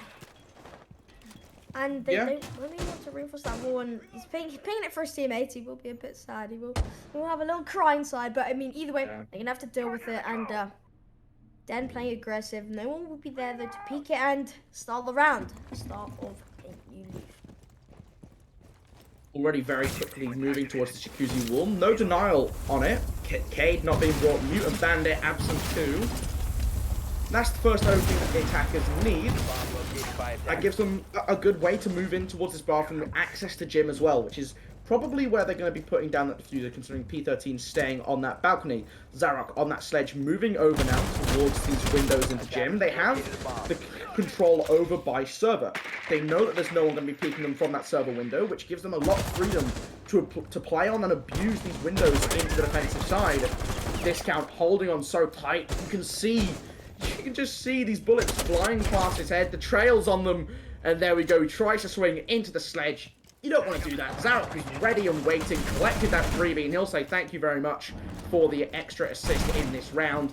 Jaeger off the table. Thankfully, the utility for defenders is still going to be in play, but Aknu actually were able to walk up to the window, pick up a kill. Spliz able to get the refrag on that one, which is very important for them to do. Keep that numbers advantage. and he's still holding this angle. He knows that someone might run out, but now in that prone position, he's not going to be able to get caught out by Adrian, and this window is once again protected. Creed's though able to find the planters, able to find the kills. Ace moves in to try and set himself up a plant, but Hunter moving in quickly behind the breach. The wall into bathroom has been open and exposed. He's able to pick up the kill onto the smoke because of that. Moving in, maybe towards that corner station, but it's looking for Adrian inside of logistics, able to find the kill. That's a double kill for the Ash in the round, and Den all by his lonesome now as they're rolling in. Critical finds that final kill, and LFO pick up yet another attacking round on this clubhouse game, and they look a lot more comfortable on their clubhouse attacks than they did on their coastline ones. Yeah, I mean, LFO definitely picking up the pace as they do find their third round, and definitely a strong round by them overall, taking control quickly, find the frag, and I mean, who was the Jaeger? I think it was Discount. Was it Discount? You shouldn't have peeked that. Honestly, Zach was on it with the ACOG, and but MS still have their hopes as they will go Church and Arsenal, which they did win last time round in that 4v2 with a very strong lead. But we'll see how it turns out. I mean, LFO though, as you said, definitely look much stronger on coastline with Clubhouse being a less like heavy fragging map. LFO definitely be able to capitalize on that. MS, the rounds which they've won have been mainly on frags, like these solo plays, the double kills, the triple kills, you know, and that's how they win it. But LFO will do the same, will most likely do the same thing over. They just need to switch a couple things up, and still 6 nades. And I really hope they do use those nades to use before they do fall, or before it's too late in the round, and especially for them. Mess up his impact grenade. Hoping he will find a kill. I mean that impact. 5 seconds. If we look at it from a total view, Golu, that impact nade could have lost in the round. He could have pokeballed someone to get the plant. I mean, it's all up to that impact. Then. Yeah, that would be an unfortunate way to lose a round, but I feel like for the most part you're pretty safe on those pokeballs. Still though, there's a much wider extension upstairs. The walls on the ends are reinforced, which means just the amount of utility that has to be invested by the attackers is that much more. Still none of these vertical angles looking down onto the kitchen hatch, which you might expect to see when you realise that, well, they're just running this ace, you know? They're going to be throwing down these Selmas. You catch 2 of those Selmas, that hatch isn't getting open unless they incorporate the use of the Maverick. Maverick currently, though, working on opening up construction, of Dirt Tunnel, I should say, just to give them that access, give them some support, and try and push out that shield once again. The Selma charge is being deployed. Oh, I think it's been misthrown, actually. It's landed on the side of their breach there. A little bit unfortunate way to angle it. He's not even going to go for the pickup. Doesn't want to expose himself too much. Splits, though, taking a little bit of damage, hunting down these roamers, and Hunter will be the first to fall. Though Mai just holding on to Dirt with his life. He's not going to give it up as these magnets have been set up just to give Creeds, that mute, a little bit more protection. Then still running around upstairs, though, and for the time being, it looks like the attack don't really know how they want to go about clearing them out. Yeah, and with 1 minute 40 remaining, and you still got members such as Den lurking around and with not much intel on the board, you just have much of a power play inside gym, especially with that hatch controlling that strip push. Adrian will find himself an extreme low HP, gain core off by P13 by the hatch, and I mean, LFO seem to be waiting. Not sure what for, but waiting for something. They need something to happen, but P13, he's one step ahead as this. P13 isn't one step ahead as Discount finds the replay C4. My bad about that one, but the 5v3, it's just not a good sight for LFO. I mean, Church and Arsenal is just such a stronghold from MS. Nade going out, but connecting on nothing. I do believe, and with so many eyes on the hatch. Oh, that's just dirty Adrian. I've never personally seen that before. I don't know if that's half a pixel. Probably looks like a quarter of a pixel, but I mean, a kill's a kill, and that makes it a 2v5, and that's disgusting, Adrian. He won't try to do it again, as he will most likely be pre-fired, but really find ahead, and but then finally going for the drop on the hatch, and finally kill onto critical. There goes the 1v5, 26 remaining. Splitters looking the wrong way. Then whipping out secondary. I mean, Adrian, that is a dirty one-tap. Yeah, I mean, it felt like they were just dying in kitchen for fun. MS just looked too comfortable on the roam game there, and there was nothing done by LFO to challenge these upstairs players. I think that's a massive mistake when you're facing something like the SSG roam. These sort of aggressive information denial, wall denial plays upstairs, because you're just giving so much map control, so much flanking potential to the defenders. And we saw Den on that vigil. He was playing upstairs in Masters around construction and in logistics. As soon as he realized he wasn't being pushed, he could very comfortably move to that main stairs. You just wait for them to walk around inside that kitchen corridor, which is eventually where he picked up that kill. But they're so focused on site that they're forgetting everything around them. There's more to the map than just the basement, and as the attacker, you have to play it, which, even looking at this now, it is so interesting to me, because they're moving upstairs with this castle. I mean, I don't think the roam is quite as extensive, but you can see this Jaeger setting up ADSs to try and protect the top floor. Critical moving upstairs, Zarok as well. Like, I feel like for a team that, if they're going to be setting up upstairs, they should know that the way to take onto this kind of a hold is also upstairs. Yeah, and I mean, hopefully 10 seconds will left. be a change in what we're going to see, as we're already seeing a change as LFO brings some new ideas to the board with Ace. Attacker's objective is I to mean, defuse a bomb. I haven't seen this hold before. I was going to try and relate it to something else, but I've never seen this kind of hold. Gobi, have you seen this? Is this like something new which I've missed out? It's a little bit interesting. I see some aspects which I've picked off from pro play, but I think they've just merged the best bits of most of the teams, and hopefully it'll work out with Kitchen Hatch being popped as well. I mean, this is very cool to see. Innovation is always fun to witness, and then a shotgun. It's yeah. so lovely. I mean, this kind of hold, I think the idea here is that they want to hold on to Kitchen for as long as possible, and that makes sense because we saw how much of a focus they had on Kitchen when they were attacking. That was the mainstay of every assault onto the basement. You've got to be a little bit careful now. Adrian holding this angle. You don't want to peek up into the Finker. That LMG has too many bullets to use, nearly turning around and shooting his teammate Creed's there. Ooh, Zarok narrowly escaping death here as the bullets are raining in between the Bandit and the Finker. Just control though. You know, they're going to get this bar hatch open eventually. Den on that thermite is in position to do so. Splizz though, still holding tight with the pistol. Hasn't yet swapped onto his primary weapon. I believe it's the shotgun he's got. It's Ella. The FO12 is a scary weapon. It makes sense that he bring it. But again, no pressure from Kitchen. Adrian finds the first kill. That is P13 on the main stairs going down. A wonderful pistol whip from Splizz there, able to find discount. Now he keeps it at that 4 versus 4. The window behind him has been opened up. He's actually going to drop. He's going to give up the space. I think that's really interesting, considering the hatch is also open. Yes, you've stalled half the round, but there's so much less work for the attackers to try and deal with inside of Kitchen. It's an interesting call. It is interesting, but decision being made as Aknu will find Zarok with a nice headshot of his own. And while this is happening, Den will try and find both the hatches. He does, and Adrian will make him get his double of his round with Split. That's pretty cool to see that Fingerbeast game with the concussion, but the 2v4. It's going to be something which LFO might slowly lose, as they don't really have much on them. Critical and Hunter, we've seen this duo clutch up before, but they do it once more. No members in dirt in the castle barricade to ensure that no push there. But I mean, Kitchen Hatch gone, Motto Hatch gone. It's all in favor of MS. The amount of utility, the wall back coming as well. Critical left in the 1v4. Adrian all left on very low HP. Will go for the swing, won't be able to finish off with Hunter down. It's going to be a struggle for Critical to pull this one back. The man push will be able to the castle barricade. The man push up hallway. He will be able to find one, but Aknu will finish it off with a double of his own. And I mean, MS, they're just too good. LFO and left in that 2v4 were left to dissolve. Yeah, they just kept losing picks, and that was the big problem. I feel like the way that they were trying to hold on to that was a little bit unorthodox, but definitely very interesting.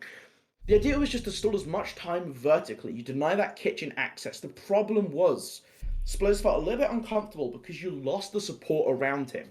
You know, Zadok trying to play on the staircase as the Bandit on the top side just couldn't ever put pressure in towards the attackers because the angle they were drawing to that kitchen door was a little bit too tight behind cover. They couldn't get the angle from the top of main stairs.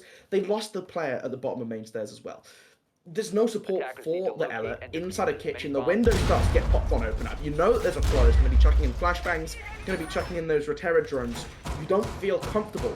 And when you don't feel comfortable, sometimes it is just best to fall down. The problem is that that's their hold gone. The purpose of holding on to that was to deny that kitchen hatch. And when you lose the player upstairs who had holes made available so that you can shoot down towards kitchen hatch should you lose that space, I feel like that was the biggest mistake for me. If Bandit's able to hold on tight in logistics, you just cause more pressure. That's the linchpin. How did he die? Is it split his engine? Just main stairs, just taking gunfights. Yeah, I think they're just playing a bit too aggressive. They're trying to match out with MS, because MS, without shadow of a doubt, are aggressive team. I mean, their 1v1 capabilities are insane. And I feel we should have this like team synchronization between them within the team. They have great chemistry, but I mean, it doesn't actually look like it. And if they just chill out, they're on their defense. They need to stop playing this on the type. Chill out, hold the angle. Don't pick this. Just don't pick discount on this. It's a free kill. Right, then you can chill out and wait for MS to push it. They need MS's weaknesses because they capitalize on LFO peaking, and if they don't, I mean, it might be a 4-4 as Garage will be controlled by both players and P13 and a member in stock.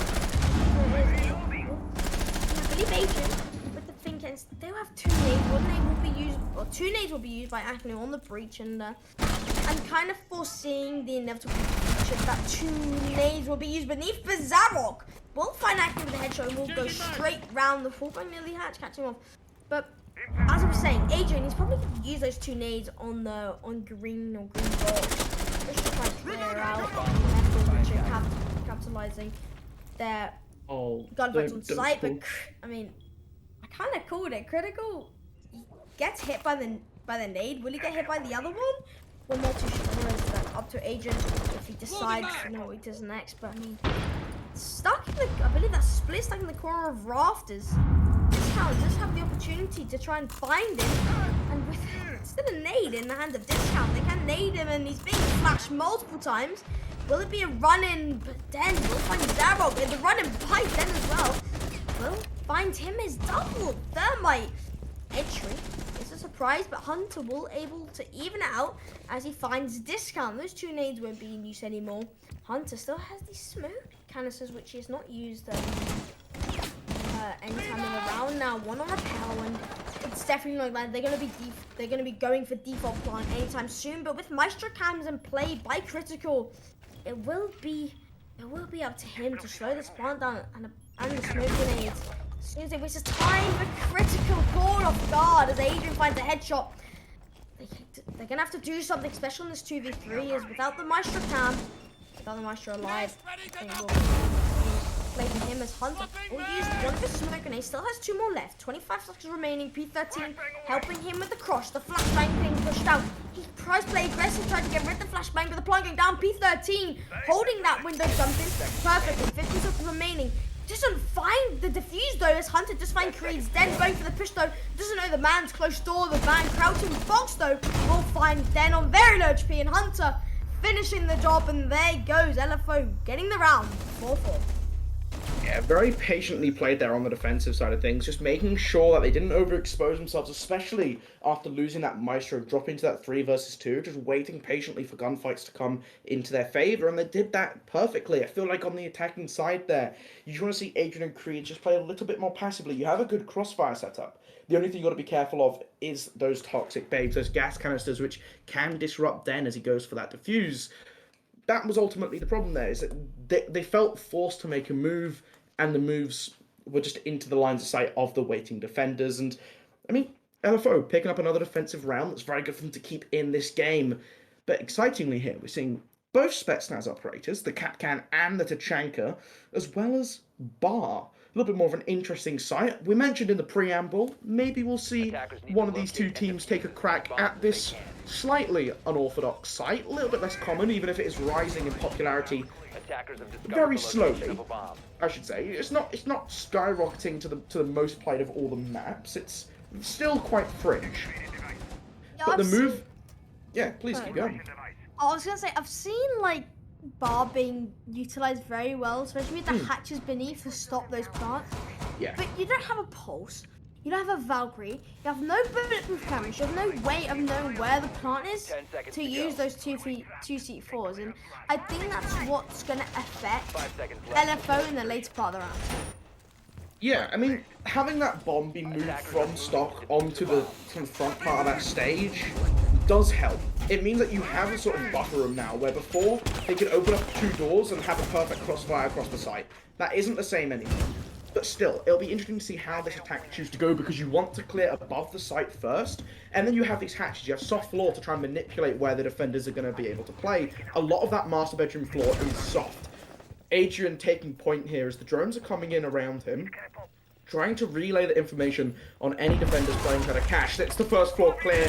Oh no, but there's a Capcan trap on the floor. The double setup is going to get the injure. Attackers have located Yeah, a bomb. thankfully that adrenal surge going to keep him in action though, and Spliz waiting patiently on the plywood here, just waiting to see who peeks into his line of sight. I mean, that's the one thing you've got to look out when you're playing against Hunter and Capcan. I mean, it's basic. Watch out for the impact doesn't manage to get the exothermic, which is a downfall for Spliz on this team. It's going to open up a line of sight. But I mean, overall, Machine Soldiers, I mean, it's foreseeing the inevitable feature that they're going to be wasting a lot of time with the vertical which they have above. Then we'll use the other exothermic on the stock pool. And I just said the stock isn't sight anymore. And then we'll have to go for that plant onto stage most likely. And with time taken on the board, and with the members slowly closing in onto the site, and some of the members from above dropping back, it's really up to these 1v1 gunfights. Machine to have MS have the advantage on the window. Creed doesn't even give Zarek the chance to give the one-on-one and finds a headshot. Came down instantly, but Spliz is completely left alone top floor and now has his hatch control to hold stop Caprice. There's no one there. I see one flank drone in cash and that's about it. He can hold this bridge entry. This is such a big play, Golu, to see how this round will end out. I thought actually got that. I thought actually got that. But either way, Hunter finds discount, just find the headshot, but then taking out Hunter, now the 2v4, but Spliz on the hatch, such a power play. He's waiting for the plant, the 1v4, so winnable. But Thermite doesn't have the fusion. He finds one onto Den. They get on the window. Go for the swing. Spliz going for the pre-fire. Discount on the prime, but the 1v2, the 1v4 clutch, so winnable. All in the hands of Spliz. 8 seconds remaining, but make that 45. And the diffuser goes down. Goes the man as main says. Goes for the pre-fire. One in bathroom. And one low main says. He doesn't know this. He doesn't know where these members are. He knows where one is. Doesn't know where the other is. He's going to have to go for the hatch drop. We'll have Adrian pushing up. He finds the headshot. Will he make the 1v4? He's on 1 HP though. He knows the member is lower main stairs. He can go for the defuse if he wants to, and he could stick it. 8 seconds remaining. Creed will go for the shift walk up. Won't stick it though. Will he go for the swing? Spliz has to find the kill, but dropping back, he's wasted so much time. He can possibly stick it though, but Creed is going to be able to sprint up the stairs. Time's ticking. Finds the kill, but doesn't manage to keep the time to clutch it out, and Spliz! Attackers win. I mean, a great 4K, but the round was not yours, and not Elephant. MS will take it. That's so unfortunate. That is always the tough one. You know, do you chase a little bit harder initially to try and run down that final kill? I don't know, it's always a difficult situation. He tried to bait Creeds into coming just a little bit closer than he thought he was. Ultimately, you want to ride that line so finely between allowing them to come up to you and giving yourself enough time to bring out your gun again, for that animation to complete. Ultimately, he was on just the longer end of that timeline. Creed's not quite close enough to engage in that gunfight, but a really nice take from Machine Soldiers. Despite it looking a little bit uncomfortable, they just managed to find a lot of kills holding long angles in towards kitchen, in towards the back of bar. You know, Creed's playing on that billiards window really helped them in getting that opening. They're able to find Zarok when he just didn't quite realize that the Flores was waiting in bait, and it happens. I mean, I will say, I actually felt pretty comfortable for NFO there with the they had upstairs, and having both P13 and Spliz. Ultimately didn't matter though, and Machine Soldiers just pushed into sight and took the ground. Yeah, and I said that it's the 10 next seconds that to insertion. they wasted time, but they lost the 5 bodies, seconds and left that's the before problem. insertion. It's deciding, do you go for the kills or do you play for time? Do you go for the kills or do you play for time? And that's the bet which they taken, and they lost the gamble. And we'll now head onto one bedroom if my eyes are working. We'll be in the bedroom, and it's very default. You've got the castle, you've got the mute, you've got the Jaeger with YGS playing cash and aid. You're doing the exact same thing you did last time. Straight for entry, no pressure, no one's there, no one's applying anything.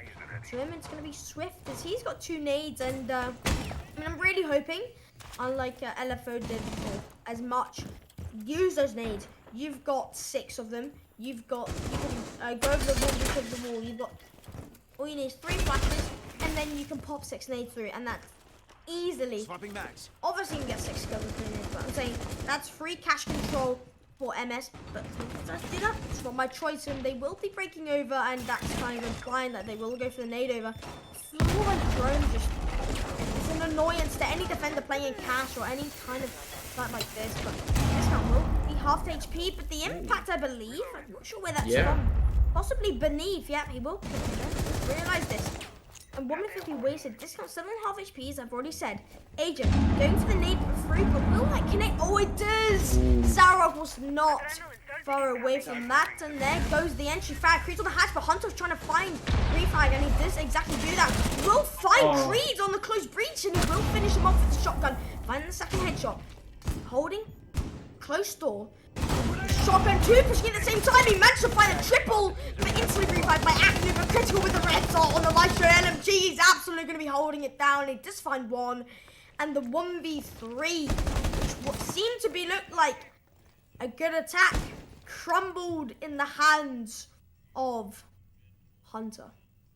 Yeah, Hunter took complete control of this round, and I mean, just playing so well around that tight angle, getting the kill onto the Flores as well, just, recognizing that he spotted out a shoulder there, the Flores leading the wrong way into that window, just kind of gave up that fight, didn't give himself a fighting chance. Then, still has enough time to pull off this clutch though, 50 seconds, 3 to find. He's peeking for Bandit first. Look, didn't check behind the desk though. P13 lying in wait, just gonna pick up that free ball. The Thermite walks a little bit too deep into logistics. You always forget to check the desk corner. And, you know, it's a difficult spot to pick out.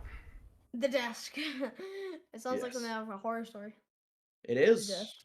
That desk, I get nightmares about that desk. I mean, people always hiding away. It's terrifying. You never know what you're doing. I don't think without that desk, I generally don't think G2 would have won an invitational. You know? Never happened. Or was it Penta? Yeah, I mean, that desk causes problems, and as it did, it caused for them. But, I mean, Hunter popped off, and it relied on his hands. You don't really want that to happen so much. Yeah, it's good. You want to pop off. But, I mean, you don't want that to happen every round, because if that man dies, I mean, it's over, really. He is on 12 kills, and he is doing very well, but you don't want to be relying on one Pentagon team. But, I mean, NFO still doing well with their team play and how they're using their strats, utilizing their giga brains to their advantage, and without the Mozzie, unlike MS did, and without the Ella shotgun castle kind of vibe we got last time, they're going to be switching up. But I think that was it was like a hit and miss kind of strat. If it didn't work, you do it again. If it does, we kind of do. And obviously didn't. And we'll be going for just kind of a default roam, some presence above, reinforce the walls, mute jammers scattered around just to slow down. Spawn pick, he will try. Nothing, no bullets landed on him. Golu heading to this round. Match point is on the line, and so is the Titan Series second map. Jammer ready to activate. Yeah, you always want to be the first team to hit that that match point, just because it puts that little bit more pressure on your opponent. Then they can't make a mistake or the map's over. They have to force that overtime. The patience here, though, from LFO on the defense. As I say that, Zarok getting a little bit overzealous, trying to get a peek in. Has to be very careful of this angle. You don't want to be caught out by the player Rappel. And there we go. Aknu able to get into position just in time to catch the fleeing Zarok, the injured Vigil. Hunter still upstairs inside of Cash, and Discount has cut him off from his teammates, cut him off from his rotate. He's actually made it. Never mind. He slipped all the way into Jim. Not quite sure how he traversed so quickly, but with a minute gone in the round, still hiding away on this top floor. The basement very much still in their hands downstairs. 3 anchors playing that. It'd be interesting to see Creed's holding this full back, just making sure that this mute cannot run down main stairs. The drones are coming through. They know that this mute is somewhere upstairs. They're not quite able to find him out though. Adrian watching the hatch as well. This is really good play from Machine Soldiers to guarantee this pick onto the roamer. They just have to eventually commit someone to taking this gunfight, and it looks like it might be the Thermite with the diffuser as well. If you lose this gunfight, that's really going to hurt. Discount moving in though for this pinch. Trying to give himself the rotate. They know that he's there. They're going to move into Jim. Hunter getting aggressive. Turns at the perfect time just to catch out Discount. The sledge looked away after shooting. Went for that reload. You got to be careful. The pin being pulled out below. Hunter dropping down the hatch. Finds himself a double kill. Adrian really quick to find a 3rd kill. That's the Thermite. That's the diffuser down inside of bathroom. And he's just going to slip away into strip. You're not catching Hunter today. Hunter, you are on crack. What the hell was that 3K? You pulled it out of nothing. Creed might be lined up for the 4th. It's Hunter. We'll be waiting in strip casually after he whips up a thrifty 3K. And being a 2v4 with 36 remaining match point is on the line. Critical finishes Creed's off. Hunter will be trying to get aggressive. He knows he's going to win this round. I mean, actually, 26 remaining. He's only got 1 nade. Not much hope. But I mean, Hunter, give him the 4th. Yeah, give him the 4th. Acne falls, and Hunter takes the 4K, and that will be in play of the week. That will be one of the best plays for sure this game, if not Titan series itself. Yeah, especially that final flick there onto Den. That was a chef's kiss. Den hit Little the pinch aim of salt, labs. sort of, that's a beautiful thing to see. And LFO make their way onto match point. And isn't that like was it lemon drizzle cake with a bit of sprinkle on it? You know. What? Sprinkles on lemon drizzle cake? I don't know. What do you have lemon? What? You just have ice cream. Thin layer. Oh, ice cream with cake's always a good one. You get like the chocolate fudge cake, you put it in a microwave, it all melts down, put a scoop of vanilla ice cream on that one. Well, that's a beautiful one as well. But speaking of beautiful things, do you know what's near and dear to my heart, Squishy? It's solid Clash gameplay, and here we go. Critical, rocking the Clash. Gonna completely lock down the entire site. I have no doubt that this Clash is gonna get an ace with that taser. I'm calling it now, but all jokes aside, this opening, gonna have to invest another impact grenade to getting that one opened up. As Spliz, yeah, I think he was standing below that one. That is not ideal to hurt your own bandit. Wait. He was standing below the impact. Yeah. 10 seconds to go. He was reinforcing the wall. I mean, how's that do half HP? Because it was thrown into the ground, so that it would only blow up like the bottom part of that and then the floor. It's like a. That's unfortunate. Yeah, it is unfortunate. What the hell are you doing, Critical? No, this is huge. You gather the information. I don't understand the gather information. Yeah. Bomb located by attackers. Yeah, well, as the defender here, you might be saying as T13, oh, I got baited by my Clash. No. The real problem is that you peeked. Everyone knows it's never a Clash's fault. As there we see Adrian get taken down. The Adrenal Surge, though, keeping him in play, the ability to pick up yourself up especially, is so powerful.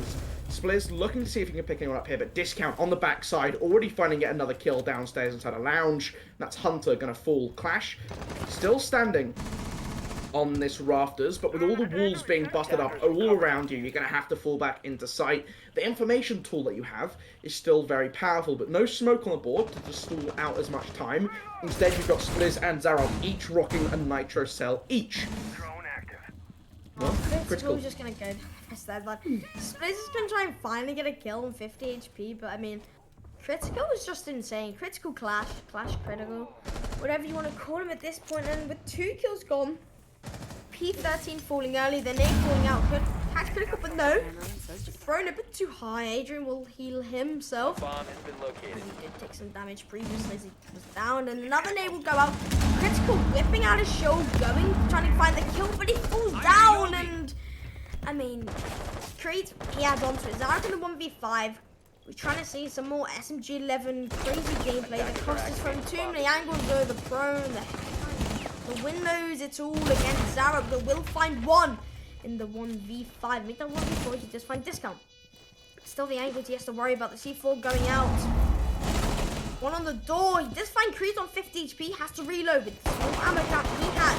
The prone in play, make that a 1v3 as Creed falls, but Akno will not let the clutch happen as he makes it 6-6. Yeah, pushed into overtime now, and I think, you know, as nice as a try like the Clash was, they didn't have the setup for it. You know, losing P13 early on definitely doesn't help. That will mine with the chargeable utility. But yeah, like you say, losing Hunter in Lounge, I'm not quite sure how Discount is able to sneak up on you there. And maybe you're distracted by Garage, especially after losing P13 already. But you just have to be more careful, because the moment you lose 2 members on a cache site, your downstairs hold fails, you're left with just a Clash inside of inside of Rafters. That is not an operator who can really thrive by themselves. It relies on sharing that information with teammates, using yourself as a distractionary tool to let your teammates take very advantageous gunfights and just have an extra threat of this electrocuting machine just zapping away at the attacker. It didn't quite work out for them, and they're changing up the site because of it, staying on defense in overtime. But yeah, gonna go back to this gym site, and I think that's a fair enough take. You know, gym site that they played before, they did all right on it. You know, they won fairly comfortably. It was a 1v3 at the end of it. They held onto Cash for a long time. But a big part of that was Hunter, just pulling out a magnificent individual performance, hiding away inside a construction and picking up a triple kill. If that doesn't happen, I feel like Team Soldiers had set themselves up in a good enough position to quickly take through cash, through construction, into logistics and start bearing down onto the site itself. Yeah, I mean, I think if I use my memory, we did see... We haven't seen Alpha on Gym Bedroom. Right? We haven't seen we saw it once. No, oh yeah, no, we saw it once here with Hunter popped off again, and Spliss, I think, nearly catching. Don't know who that. Oh, then yeah, Adrian's found a big 2 grenade kills, and Spliss falls, and I don't think even Spliss got the sound call from that, as he was through with the floor. But that's just unfortunate. But I mean, with 1 man down, just like P13 falling last time, it doesn't really help team being one. That's one angle you can't hold in the later round. And that's going to make a big change. And with Den opening the wall up on 10 kills as a hard support, he will be following up, and we still have critical with the red dot.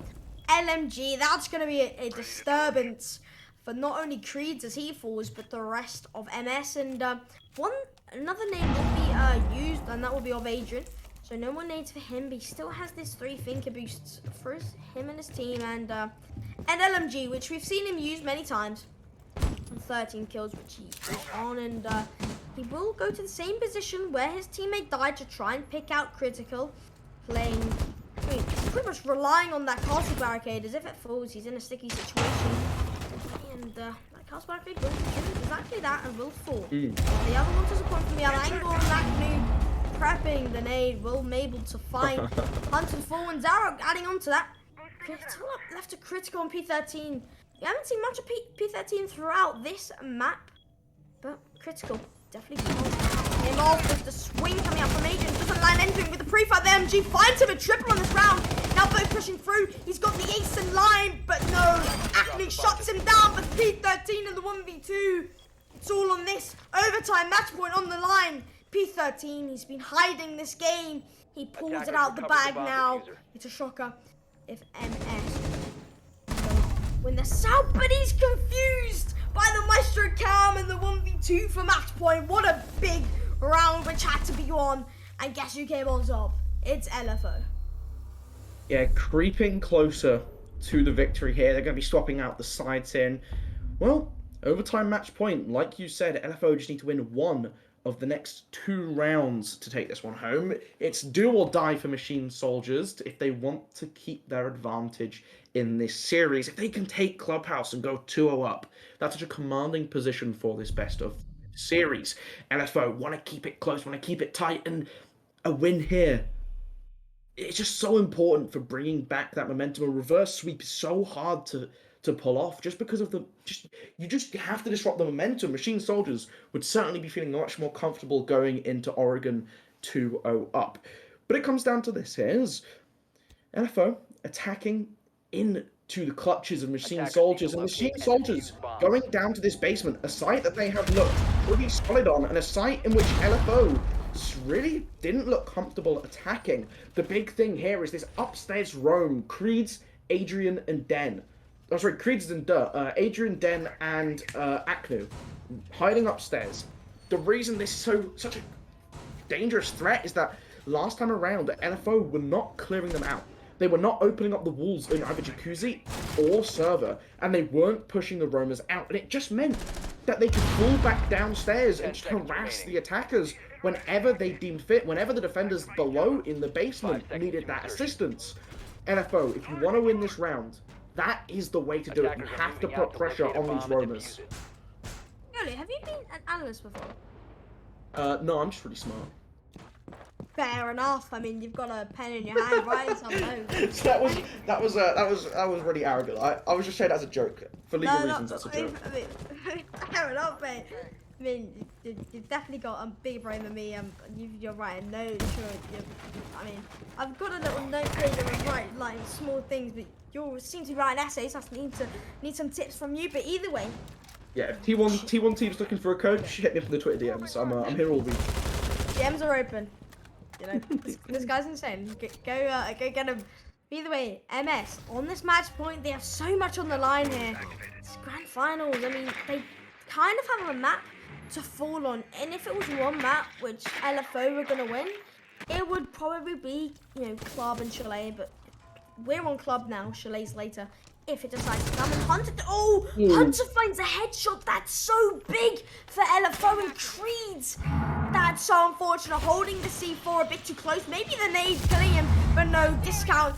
Well, and some more bullets being landed on him, and I mean, this round's gonna be close. That's being bumped out, whistling a nade, as no one's gonna be there. But then in this power play, with the barricade being broken, discount does break it, and that could find a massive kill. We did see Hunter in this kind of position, but it will be dead now. Anku and Hunter find out the HP, but actually getting the one up as Hunter's gonna be very low HP, and we'll go for the swing, and now the 4v4 as the trade comes out. And the 4v4, I say it twice and say it again.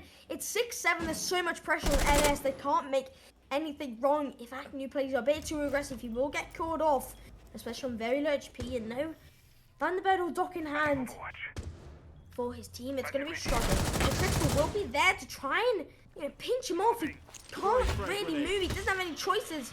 And with the magnets helping him out a bit, we'll go back into the team, going for the swing though, but the wrong decision to be made, and Zaug will add on to that. It's looking like they will win this out, but headshot coming out, no headshot. Nearly close, but Adrian won't make it a 2v3. The 2v4 not counts anymore.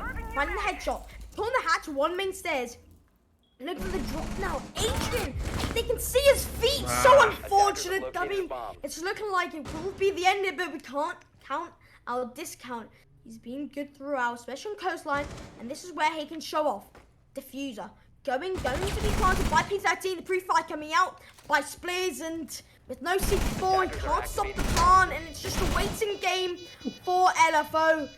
Knows he's there, but Spliz on the hallway will end it out, and LFO get the Clubhouse second map, and they really needed that.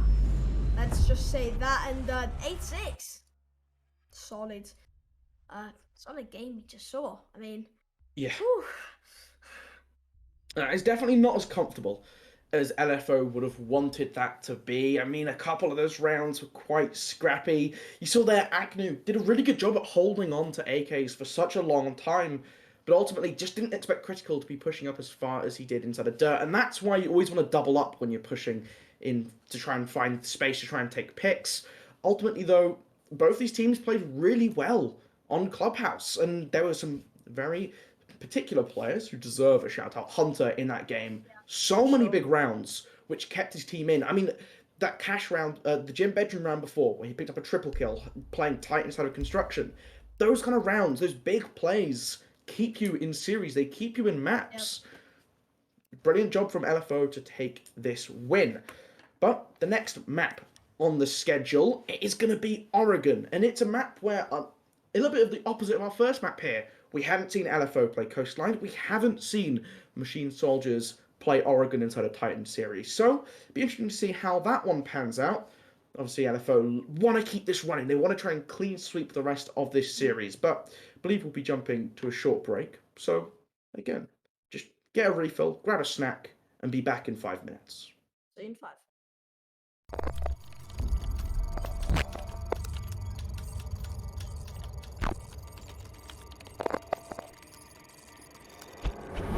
Take top floor control now, but as I say, we have a little refrag and bloodbath. And they have the smoke, they have the mute. The mute does have a nitro, so the smoke does have 2 grenade cannons. I mean, such low HP, but there goes a kill in RH's favor. He's playing so well in this map, but he's not playing good enough. Ducky, and Ducky does get the kill, the very last kill with smoke, and the smoke to clutch out the win. Really tough, but I do agree Smoke is that operator where you want someone that does not crack under pressure and possibly get things back into their favor, and RH gets a nice little cheeky kill to that window on Blue Bar, and bloodbaths are ensuing. That was another run-in is actually going to prevent it from the chip. He does run extra out. I think he does do a little bit of chip damage. RH, well, now he's taking the position of falling, has gotten a kill on Ducky. It's a good round from RH. They're gonna hold the hallway down. They're gonna hold the rotate down. There's the rotate, and he's gonna swing in, but oh goody, hello? Why would you swing it like that? Now it's a 2v1. There is now has to be no cover from the plant. It's just swinging, and then they're gonna chaotic. How do you win that? Yeah. Oh.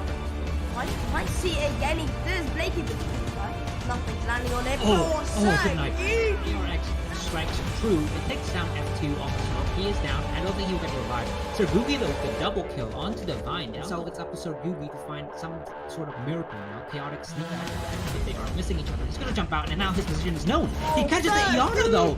Perfect timing from him too. And now he's playing from above, which means his position is unwinnable. He has to go for an attempt, but Chaotic jumps out.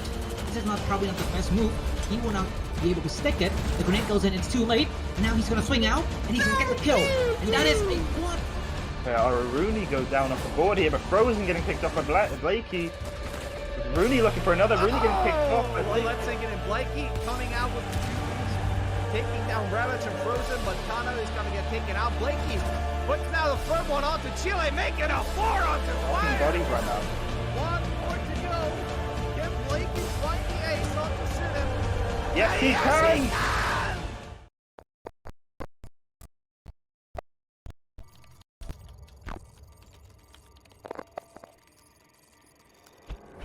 Sneak down here in classical hall. He is probably going to come into contact with the first player, which wow. He grabs three. Then he's close, gotta though. be kidding. Then he's close. Is right to his right, and I swear to God, if No Critical way. ends up winning this, No way. No way. What? It's a 2v1 clash from Critical, and you got to be joking me. He first. See, Monty's actually a really good operator. If you are good at playing Monty, he is a very effective operator. If you're not a kill-hungry operator, Monty is a very good one to... And he's going to just getting straight in and sticking that plant down in the first 30 seconds. And I'm not sure that Humble have actually even cottoned on that's what happened. Plant is back, but not too far back. Lion is going to stop defenders from moving. I don't see the defense winning this at all. 5 versus 2, 5 versus 1, 5 versus 0. Just being given away the Diana Gemini code. He's gonna walk himself over that window, trying to distract him a little bit. 50% damage left to him, and he managed to get 1 kill with the pistol. And we go for the second. No! He's so close, and the discount gets 2 kills somehow. But finally, Andrea manages to pick off someone else, and someone like discount. Pistol ace. He's in the main lobby. He's in the lobby. He doesn't actually get another one. Almost gets Alexis as well. Like that later, there's another kill going Freeze away. Phil is gonna do a big rotate from kitchen into the hallway, grabbing discount in the process. Freeze is actually picked up again by Phil. They knew he was there, and they still can't kill him behind this wall area, behind this wall. Usually where the mirror would go if she was there. Split is able to get Coxie, and he gets another. That is crazy. Very, very quickly as we can hear utility being placed. Hatches getting opened, walls getting opened up, but a cheeky flank here from Aruni is going to manage to drop Adrian, and that is a very important. He's not necessarily going to get any more picks from it, but he is going to make the attackers think twice, or at least you think it would make the attackers think twice, but the plant is going down, but it's going to get stopped. Fantastic play from Alex, who comes in clutch with a triple kill. He's just got to defuse it down. That was there because look, both Den and Discount, they're very low on HP, but he does get spotted out as he shoots the drone. Discount is going to start going for that pun. It's all on Den. Make sure that Alec has managed to kill him, and then loses the shot. Alec gets that first kill, and Alec with the second kill, he manages to get an ace. And Super Mighty Guardians are your first Talent League champions. Zamax, they take the impressive win and claim the title of And with Talent that, League. Noetic are your Season 3 champions. That's it, folks. Noetic are your back-to-back Talent What a League shocker! Noetic have now won 3 Talent League champions. Machine Soldiers are your Season 6 Talent League champions.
And welcome back to the Titan Series Finals, where we see MS face off against LFO. We've seen 2 maps being played, Coastline being won by Machine Soldiers, and LFO being won on Clubhouse. But we will be heading on to Oregon.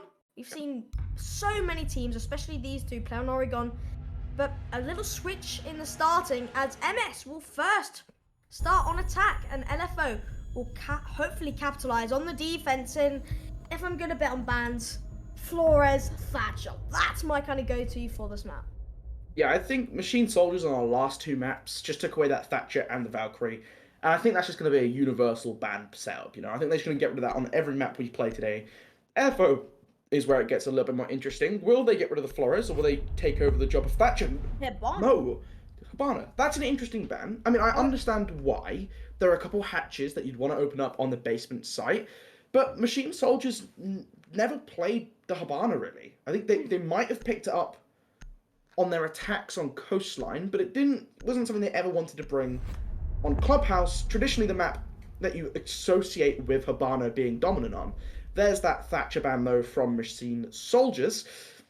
So, be interesting to see if they follow up with that Valkyrie once again. But what other defensive bans would you expect to see here, Squishy, on a map like Oregon? I mean, I'm not going to turn down Smoke, honestly. Obviously, Valkyrie will fall. I mean, Cade, very common. Possibly Mira. But I don't want.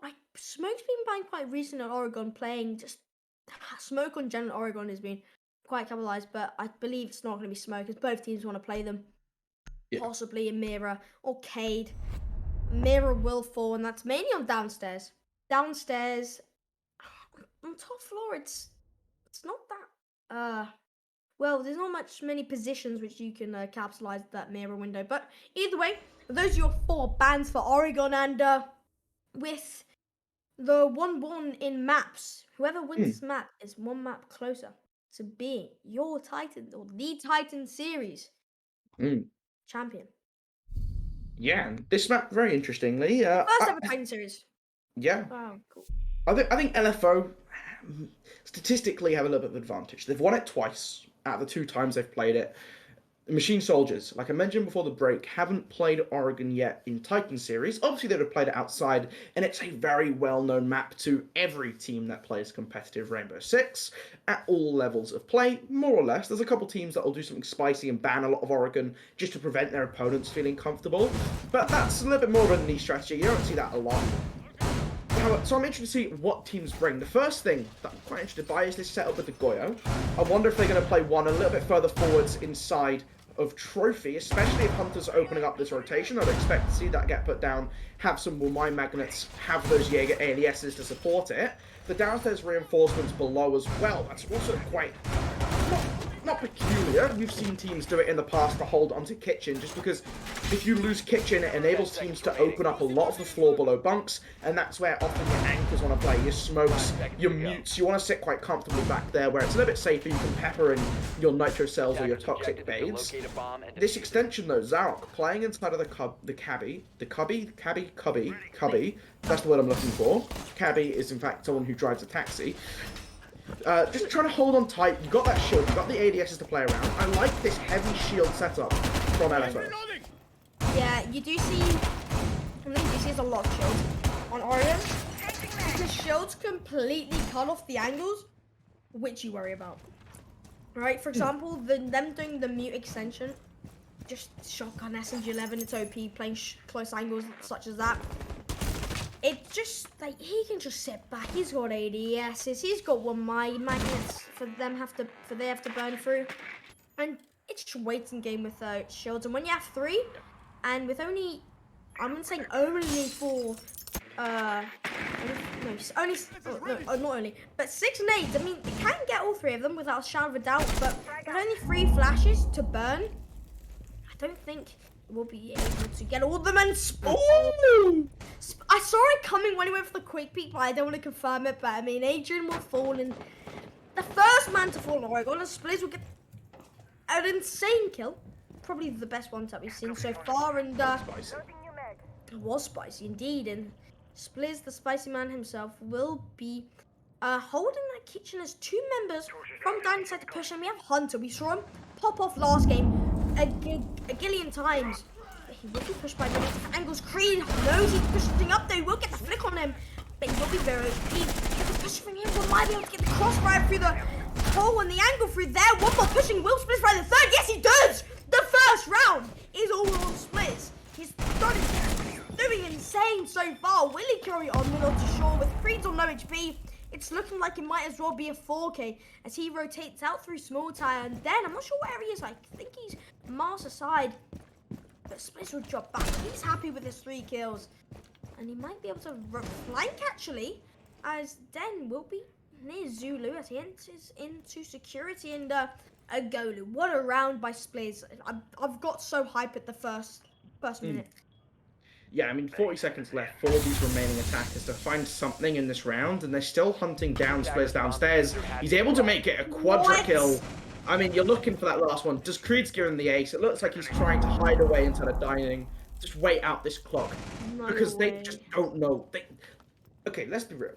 Spliz just put this round on his back. He found everything in that round, opening up with a wonderful tap from the back of the kitchen, and then just holding down the fort. Creed's gonna go for this late round push into Spliz, looking for the ace, going the wrong way though. Doesn't realize that Creed is coming from the bottom of the stairs, coming in from showers as he's running around, looking, he's hungry, he wants the ace, but he's not quite gonna find it. He's not gonna be gifted critical, picks up the last kill in the round, but LFO they are going to be so happy, and specifically Spliz, like you mentioned. Oh, he got a nice kill as well.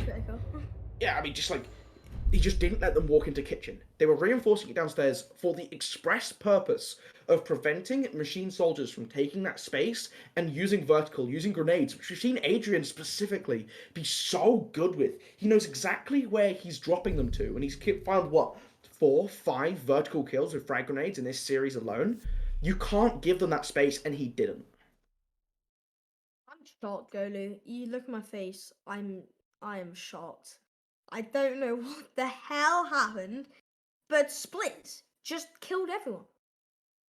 He did, and they definitely kitchen / ban from kitchen. Honestly, they all got absolutely demolished. And there goes the first round of Oregon, and they will be heading to kitchen meeting. Now, really, it's anything to do meeting. Usually in the Europe side of things, you would see more of a dining hold. But I guess we'll switch it up a bit. Why not? As LFO, I have actually seen, not LFO, but WeSports do an insane hold with castle or meeting, but they haven't brought the castle, so I don't think it's going to be that same kind of hold, but possibly the same kind of thought, obviously, to win the round. That Shava down, and MS will, Attackers are heading out meeting kind of tower. I don't know what you're thinking, but I'm gonna have to guess like a meeting tower push with the ace, trying to clear out that. And if Critical Dare finds a repel kill, it's just out of this world. Yeah, I'm a big fan of this site, actually. I think it's superior to Dining. Maybe that makes me an NA sympathizer, which I do not like. That's not a title anyone would willingly take. He's able to find the kill onto the repel. Well, discount off the board. The Yana gone, yet to make an impact in this game. 2 frag grenades, 1 gone 6, the Gemini recurring utility already gone in the first 30 seconds of the round, and that does mean you're at that man disadvantage as well, as, well, Aknu going to be the next member to take the lead into the big tower. Just looking to try and open up this wall. That's the advantage of Maverick. You can get around these cave walls, you can trick open this wall. You do need some support from someone else, but they've got a Flores who will be able to pop open that soft breach once it's opened up. Creeds, though, here's that Flores. He's currently waiting around, just around this elbow area, just trying to make sure that no one gets overzealous inside of this kitchen. Balcony is the grenade trying to bounce through, can't quite land on the target, and they look away at just the wrong time. The 360 from Den, as he's a little bit confused about what's going on around him. The adrenal surge coming through just to pick up the Finker. Again, we've seen that so many times where Finkers have been able to save themselves here, Squishy, and P13 trying to maneuver around inside a site as these frag grenades are going off all around him. Yeah, I mean, there goes the C4. On the other hand, on the other side of it, but Pade's stuck in a bunker. Stuck in top. I'm not sure what much of an impact he's going to have there. But we'll see as he possibly really has to go for the flank now. But as you said, P13 stuck inside. They do know he's there, and they really don't forget about him. And sometimes they just do, and P13 will capitalize on that. If they do, with 1 minute 05 remaining, Forest Drone will slowly burn out and get rid of these ADSs and utility, which is still left on the board. But the switch in Stites, a rule on kitchen dining is Creed and Den both stack up, locking on Zarok through. They're all Creed. He knows there's a member there. Creed, I mean, it's all on Creed now. He's got to find this kill, and if not, the round's going to fall to pieces. But Den also splitting, not sticking with Creed, switching the play a bit. It's a bit bamboozling for LFO to decide which side they're going to push. I mean, I can try to find P13 and some bullets can be fired and a nade goes off, but still the Cade on the flanks, please! He's been left unknown. What a shock as he finds a triple. Creed in the 1v4, he just finds Zarok, finds ahead of him. Will he find one? No, P13 ends it out and Spliz. He gets the 3k in. They knew he was there, they had the drone, but no one was watching it. Yeah, I mean, I think one of the advantages of playing unorthodox or less commonly seen sites, such as this meeting dining, is that teams aren't always prepared to attack into it. And I think that's just what we saw there. Machine Soldiers didn't have the right ideas for when they were pushing in. They had a good start, you know, take that tower control. You open up into Attic. The problem was they didn't follow that through. And the hatch in Attic was able to be abused and used by the defenders who were lingering upstairs.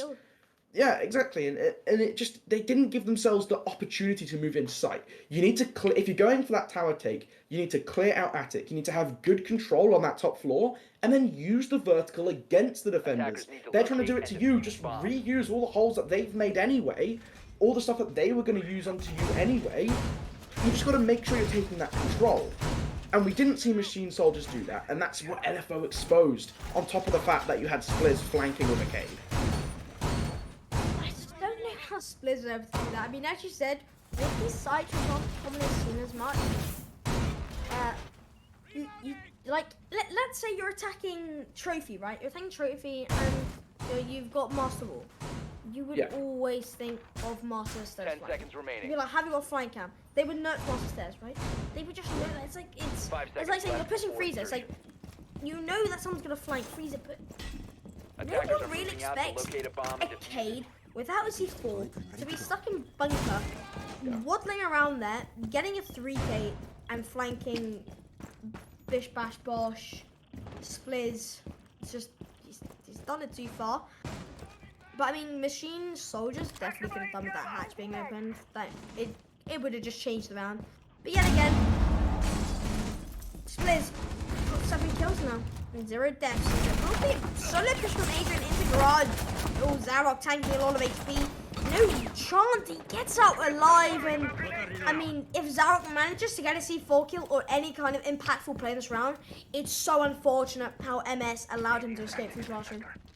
Yeah, I mean, able to get back into the site downstairs, you're bunkering up again, and there are quite a few ways for attackers to get into this basement. You know, you've got 2 hatches, which are going to be primarily used, that being the hatch in security to push Freezer, and the hatch inside of meeting to push it into E-Box. You've also got the one with Sir Thermite opening up just then, which is that laundry hatch to assist with the laundry push. And then 3 sets of stairs. Oh, a wonderful shot by Hunter taking down Adrian as he's trying to find a way to move through garage towards this wrist tower.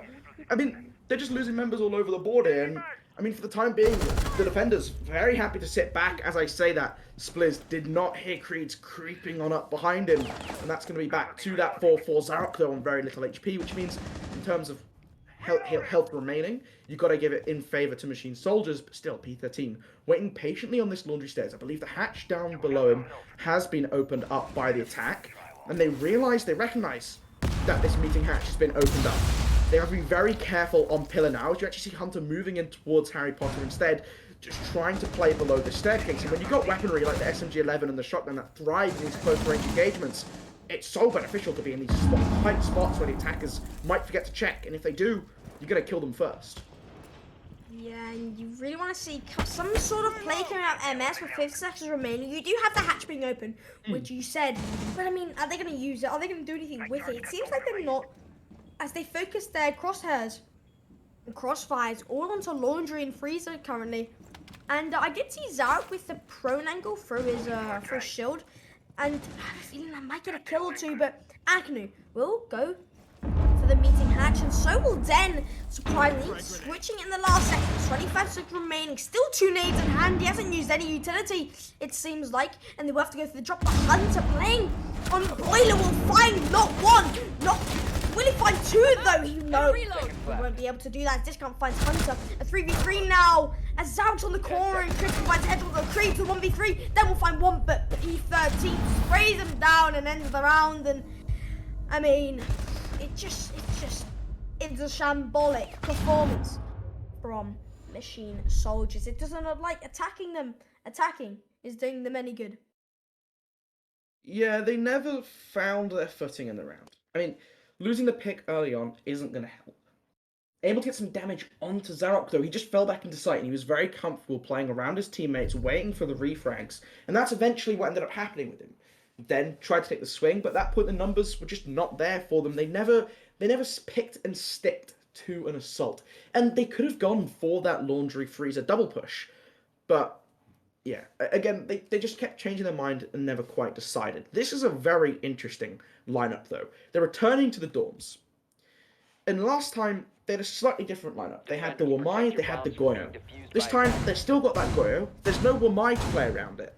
There are going to be 5 shields in play here. 5 shields on the side of LFO. They are going to have everyone sat behind bulletproof utility. Some of those with ADS is protecting it. Frostmat's hidden around. I mean, this is an interesting piece of dark technology that is being brought out by LFO here. I mean, I don't even know what you want to do with.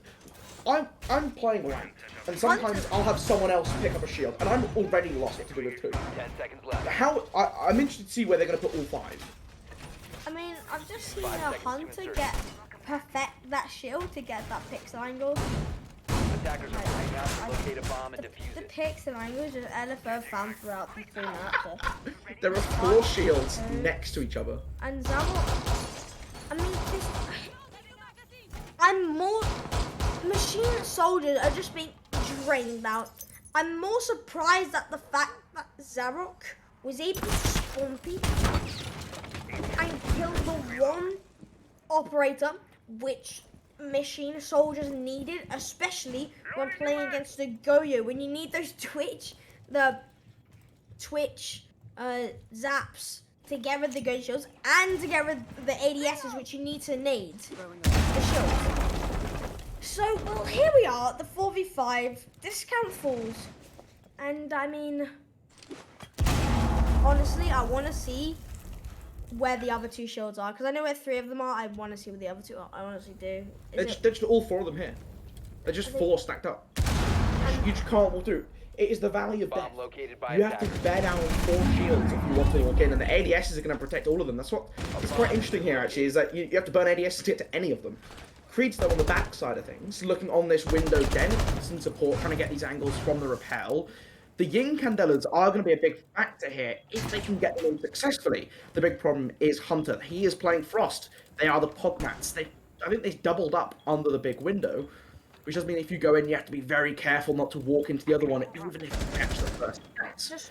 Still, Adrian looking downstairs though. They can't quite find the opening that they're looking for on the attack. As well, Hunter's taking some damage, taking this downstairs engagement with the Finker, but ultimately it's not going to bear too much fruit for the attack. Still a minute 13 left on the clock, still the attacking defenders sitting somewhat comfortably, even if this Frost has now been droned out, they're being aware of everything around them, they're just being very careful here, Squishy. Yeah, I mean, the fact that you're devoting the 3 shields and none of them are facing big window and you only have 1 C4, Zarok's kind of that meant to find that kill and then manages to use his 2 times to his advantage to find a Hunter. But as I was saying, there's no shields facing big window, right? Obviously, you can still hold it from kids, but I mean, you're losing like 3 pieces of utility, such as a C4, such as impacts to stop this smoke through. But you only need a gun and an SMG11 to do that. Spliz, I mean, he's on fire. 9 KD so far. He's looking to make it 10 as he downs Aknu, baiting to finish him off. But anyways, he finds the kill and he wins the round as Zarok finishes it off. And I mean, Golu Molu, what a way to start Oregon.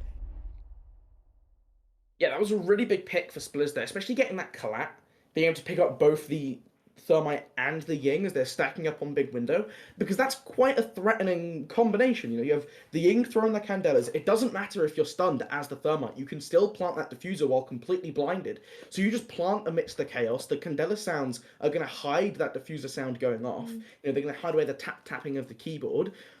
And you just have a Ying pushing into sight with blinded opponents who can't swing into the Thermite, otherwise they're not going to be able to see. It's a really nice attempt. They just did a great job, Spliz, just picking up those kills, preventing that from happening. And again, just holding on tight to that bunks. There was only 1 shield, like you mentioned, looking the right way at big window. The rest all barreled down on Trophy in Games Breach. But sometimes 0 is enough. You know, he didn't even use the shield. He just swung.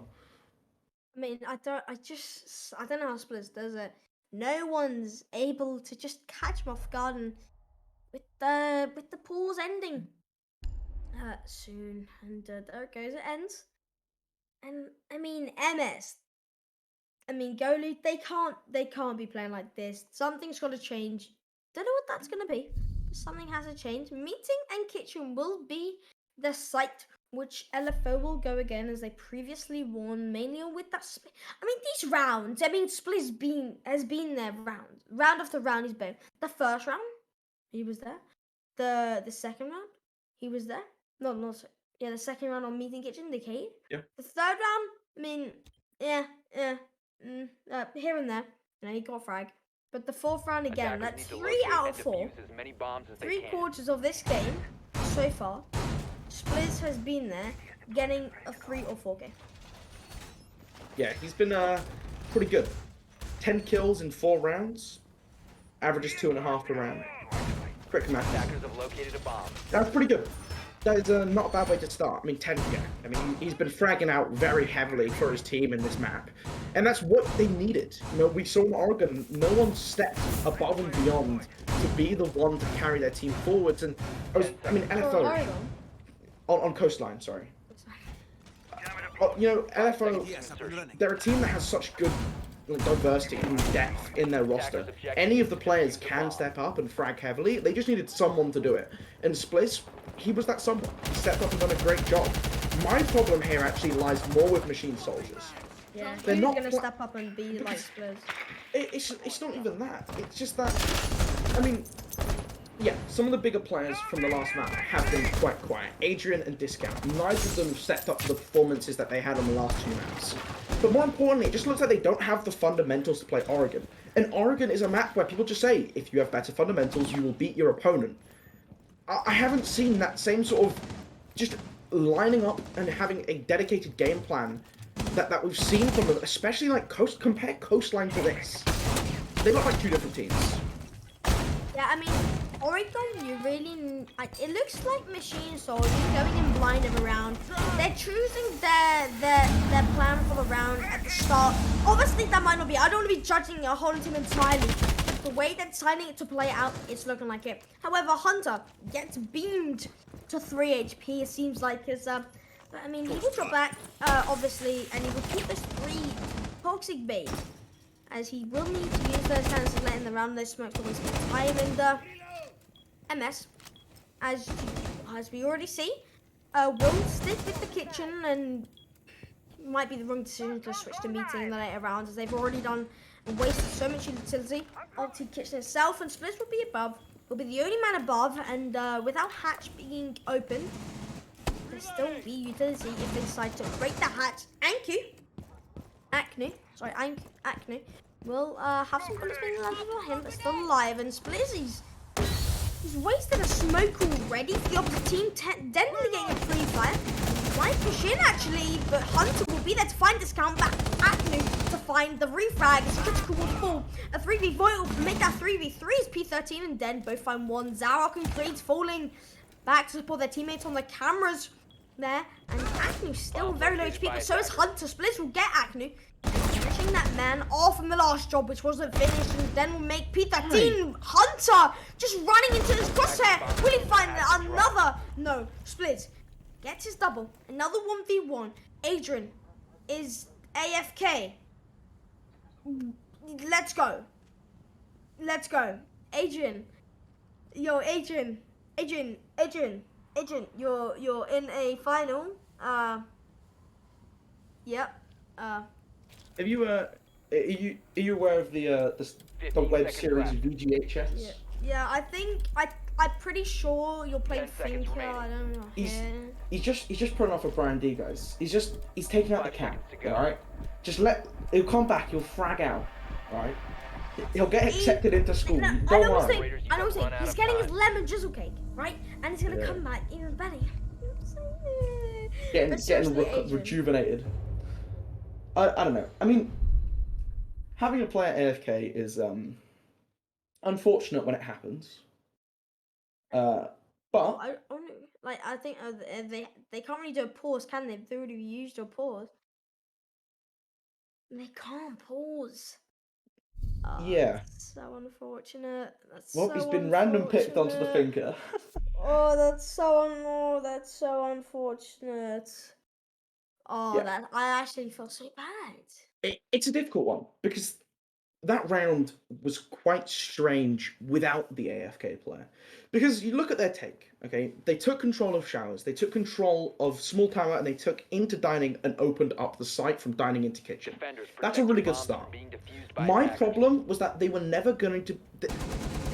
they were never going to be able to put down a plant inside a kitchen. They were never going to play a standard take because although they had a much better game plan than they've had in previous rounds, they still didn't address the main problem with attacking onto a kitchen meeting site, which is that upstairs presence. You need to remove the players upstairs. We saw P13, the Jaeger, just sitting on the kitchen hatch. The smokes went down, which let the attackers walk through into kitchen corridor.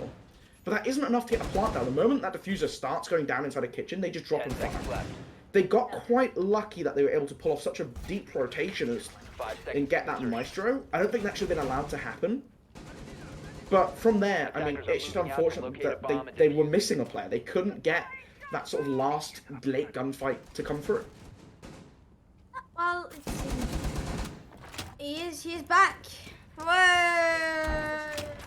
Adrian is back, and as you said, he will come back, and he will get an ace. Am I right, Golden? Nope. Yeah, he will probably die in the first 10 seconds. As he has a bit of forming as well. Zarok really getting reinforced by teammates. I believe that's a bait. Which MS decided to take from him? I think Hunter's just trolling. He's having a bit of a joke. The neighbor wants to get a shield, and he will just. He's gonna reinforce him. Oh no, Zarok reinforced. Wait, they actually fully reinforced it. Yeah, I mean, they know he's there as well. It's kind of I want to see Hunter look back and then try and run through. I think he really knows, and he's playing for suicide. Honestly, he's gonna go for the swing. He finds one. He doesn't find the second, but I mean, it's a 1-for-1. A Twitch for Arcade, you know, they've both got good utility on the board. A C4 and Arcade core, which you could place down. But either way, and that's how it's going to be played out. And no strike of MS, but Zarok will take out Creed as the first time he plays Sophia. It doesn't seem like he should play her again as the 3v4 with the one man up. And Den kind of hanging around the hatch. We see him meeting, and he can't get it going. He is sitting duck on backstairs. Yeah, this is where you need the Maverick to rotate around just to give you that access point. You know, you want to get E-Box hatch open just so you can pepper in some shots. Push back. You see the Thunderbird playing underneath the hatch as well as Goyo just in that doorway to support them.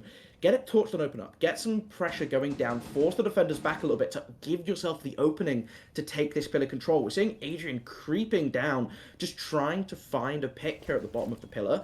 You've got to be very careful. There's quite a few angles that have been opened up by the defenders. You can see Spliz hiding away, running up to that the pillar just to try and put some pressure in to deny this push forwards. P13 still watching for this flank, expecting someone to be there, but no one is for the time being. There's another Adrenal Surge. The last of the three goes out from Adrian just to give them all a bit of a stim, just to give them all that health that they need to push forwards in, but yet to make a move. And it's 30 seconds left in the round, Squishy, and I mean, it hasn't been very decisive from Machine Soldiers in any round, and this is just continuing to be the case. They're trying to grenade out this pillar before they make their push in. Den dropping down into bunker, but he's going to get caught out. Heavy damage. He's actually the last one left. Him and Adrian just trying to find it back, but the Maverick able to find two before falling. That's the opening that they needed. They needed to try and push on in, but the Goyo shield, the fire from it, is going to be enough to find the first. Den finds one, but the peppered shots from P13 through the doorway in Freezer are going to be enough to see it round. A flawless half on the defense for LFO. 6-0 on Oregon defense. I mean, I don't want to be that guy. It's looking like it will be 7-0. Or if so, 7-2, 7-3. I mean, LFO, they've shown their dominance on Oregon very clearly. And they've kept the streak, the winning streak, which they've had against Machine Soldiers. And I think this is just a mental game for Machine Soldiers, because the LFO, they have the mentality they're gonna win. Like, let's say we're gonna win. And when Machine Soldiers are losing so like dramatically on with so much a title on the line, you know, the champions, the finals on the line, right? Yeah. It's just, I mean, they're saying to themselves, I don't think we're gonna win this one. We're just gonna have to play better next time, right? they're losing on the small things. Like, it's that one nade which wasn't used. It's the one flashbang it's the one angle they could hold. It's like, you know, it's these small things which just build up. And I mean, a 6-6, it's not impossible, but it's unlikely when the LFO were on a roller coaster, and they're not going to be stopping. 10 seconds remaining. Yeah, I mean, it's a little bit difficult to see here, but now that they got the side swap, this is a chance for Machine Soldiers just to get a little bit of a resurgence here. They know, okay, we've swapped sides, we've moved on to the offense, it's our comfort zone now, we can play how we want to. There is a chance that they pull off a 6-round rotation, but the rush coming in very early, no, never mind, I thought they were going to just rush straight into the bunker there, but they're not going for that. Playing a little bit more patiently, even if there's all of them here. No, they are going for the rush, able to find the first onto Creeds. Zach Canoe able to hold one, the second. Critical though. Gonna find one back in favor. Hunter, another deep kill into sight. 2 remaining defenders, Discount and Adrian. They have to hold the line for their team. They have to be the ones to see this round through.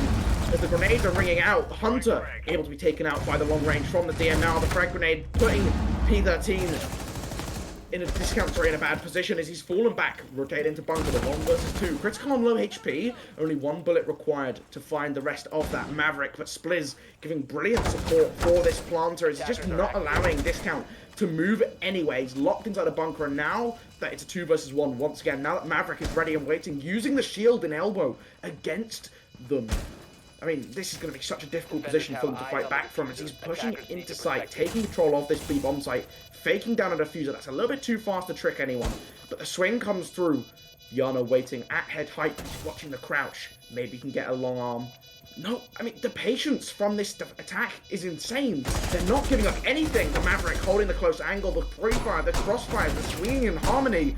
There's nothing that you can do here as Discount finds the 1 tap onto the Maverick, but it's not going to be enough. The time has gone past 7, and it is going to be LFO taking map number 3, 7-0. 7-0. 7-0 it is, I guess. I mean, it was a journey indeed, and LFO were able to definitely dominate. Yeah, dominate's a good word. The dominate it's a very good word. I don't know what I believe it's Villa next map, if I can get confirmed. Yep. It is in fact Villa, and we will see MS on attack again. And if they're gonna attack how they did, it's looking like they're gonna lose Girly Molu. The shaky head describes it all, really. The Giga Brain man himself, Molu. He's had his faith in Machine Soldiers. They don't seem to be living up with it. He's had enough. Yeah. Do you think he played just subbing for Adrian? He was AFK for sub part of the round, but I mean, you can't. I mean, Oregon, obviously, they've lost to WeSports and LFO extreme amount of times, right? Yeah. It wasn't a strong point. It was a map which kind of everyone could like kind of visualize them losing due to the past and just the way that they play, and hopefully Villa can be a turning point. Yeah. As they do have a break now to rejuvenate themselves and get some new thoughts in their brains. So yeah. But no. Well, we will jump to a quick break before jumping into map number 4 Villa, and I mean series point now for LFO. You don't want to miss it. This could be the end of Titan's series grand final. Be back in 5 minutes. You don't want to miss the action. And Super Mighty Guardians are your first Talent League champions. Zamax, they take the impressive win and claim the title of And with Talent that, League. Noetic are your Season 3 champions. That's it, folks. Noetic are your back-to-back Talent What a League shocker! Noetic have now won 3 Talent League champions. Machine Soldiers are your Season 6 Talent League champions.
And welcome back to the Titan Series Finals, where we've just seen on Oregon LFO 7-0, a flawless 6-0 defense and the one round to finish off on attack against Machine Soldiers. And I mean, They're on series point here. They are one map away, and this map will be Villa. And if they win this, I mean, goly moly, the title is all theirs in MS. They're gonna have to pull something off the bag. You haven't seen them perform. Well, we didn't really see them perform at all on Oregon as we saw Spliz frag out. And I mean, goly, we're gonna see what happens next. I can't wait. Yeah, I mean, it will be interesting to see what happens here on Villa, as I believe the teams are ready. We can jump on into potentially the last map of the Titan Series Grand Final. Yep. Just for those of you at home who maybe haven't been following through with all of Titan Series, a little reminder. Earlier on in round 2, the winner's bracket, we actually saw these two teams play each other once before. It was a 2-0 win for LFO, under their previous title. But the two maps that were played in that series were Villa and then Chalet. Both of those maps are 4th and 5th if we need a 5th. If LFO lose here on Villa. The score there was 8-6 to LFO on Villa. That's a close game. And after our first map, where we saw the fragging potential coming out from the side of Machine Soldiers, it was all up in the air. But now, well, maybe LFO have found their bite. The two bans so far on the attacking side of things are the Flores and the Thatcher, two very common bans as well. Thatcher is very frustrating to deal with. You know, he helps you get breaches open. He removes your utility as a defender, and it's just very frustrating. Flores does the same thing, except he makes it go kaboom, not to sleep. Interestingly, Machine Soldiers, the first time this series they haven't banned Valkyrie. It's a mirror off the table here.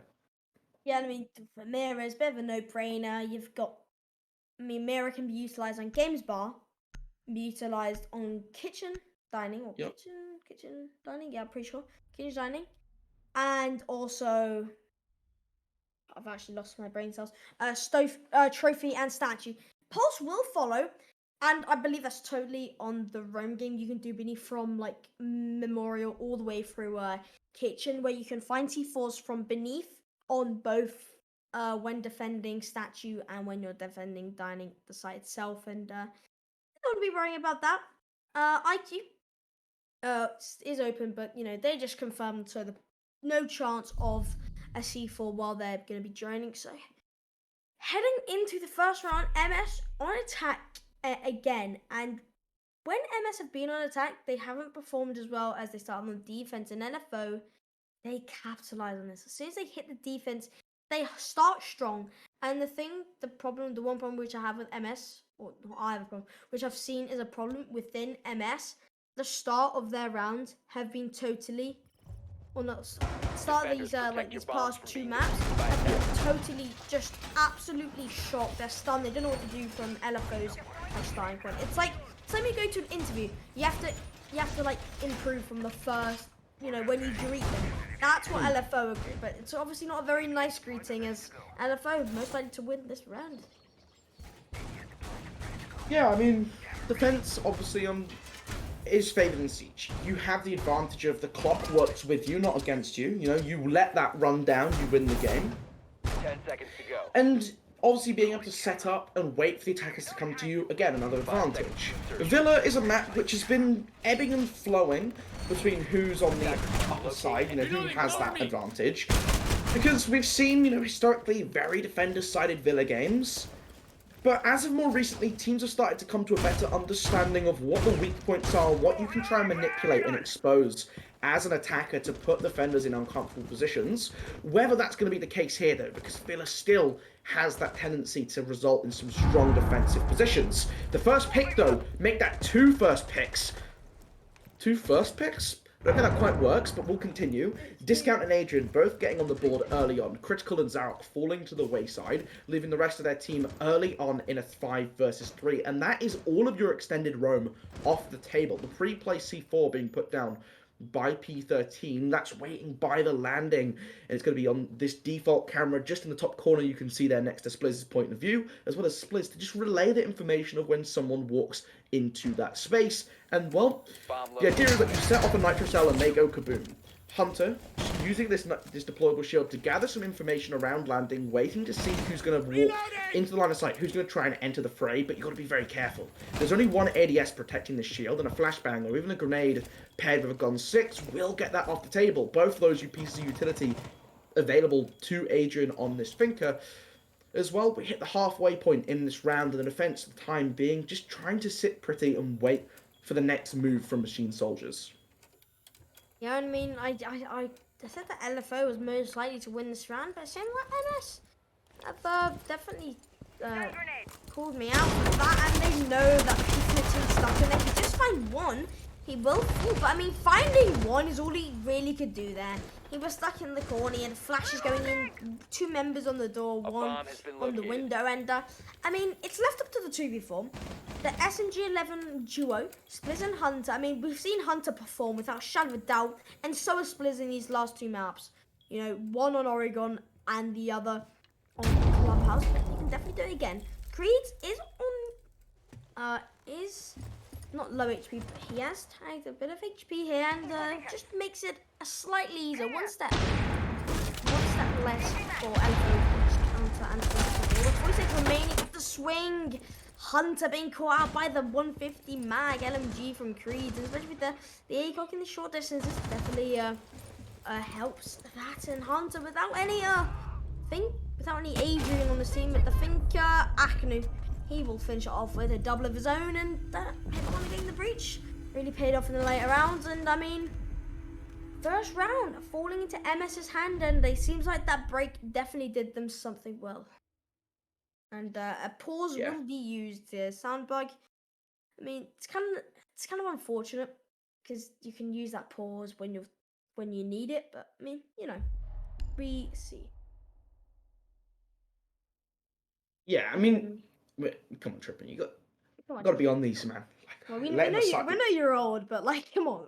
Whoa! Don't insult Trippin like that. That's my job. I'm defending his honor now.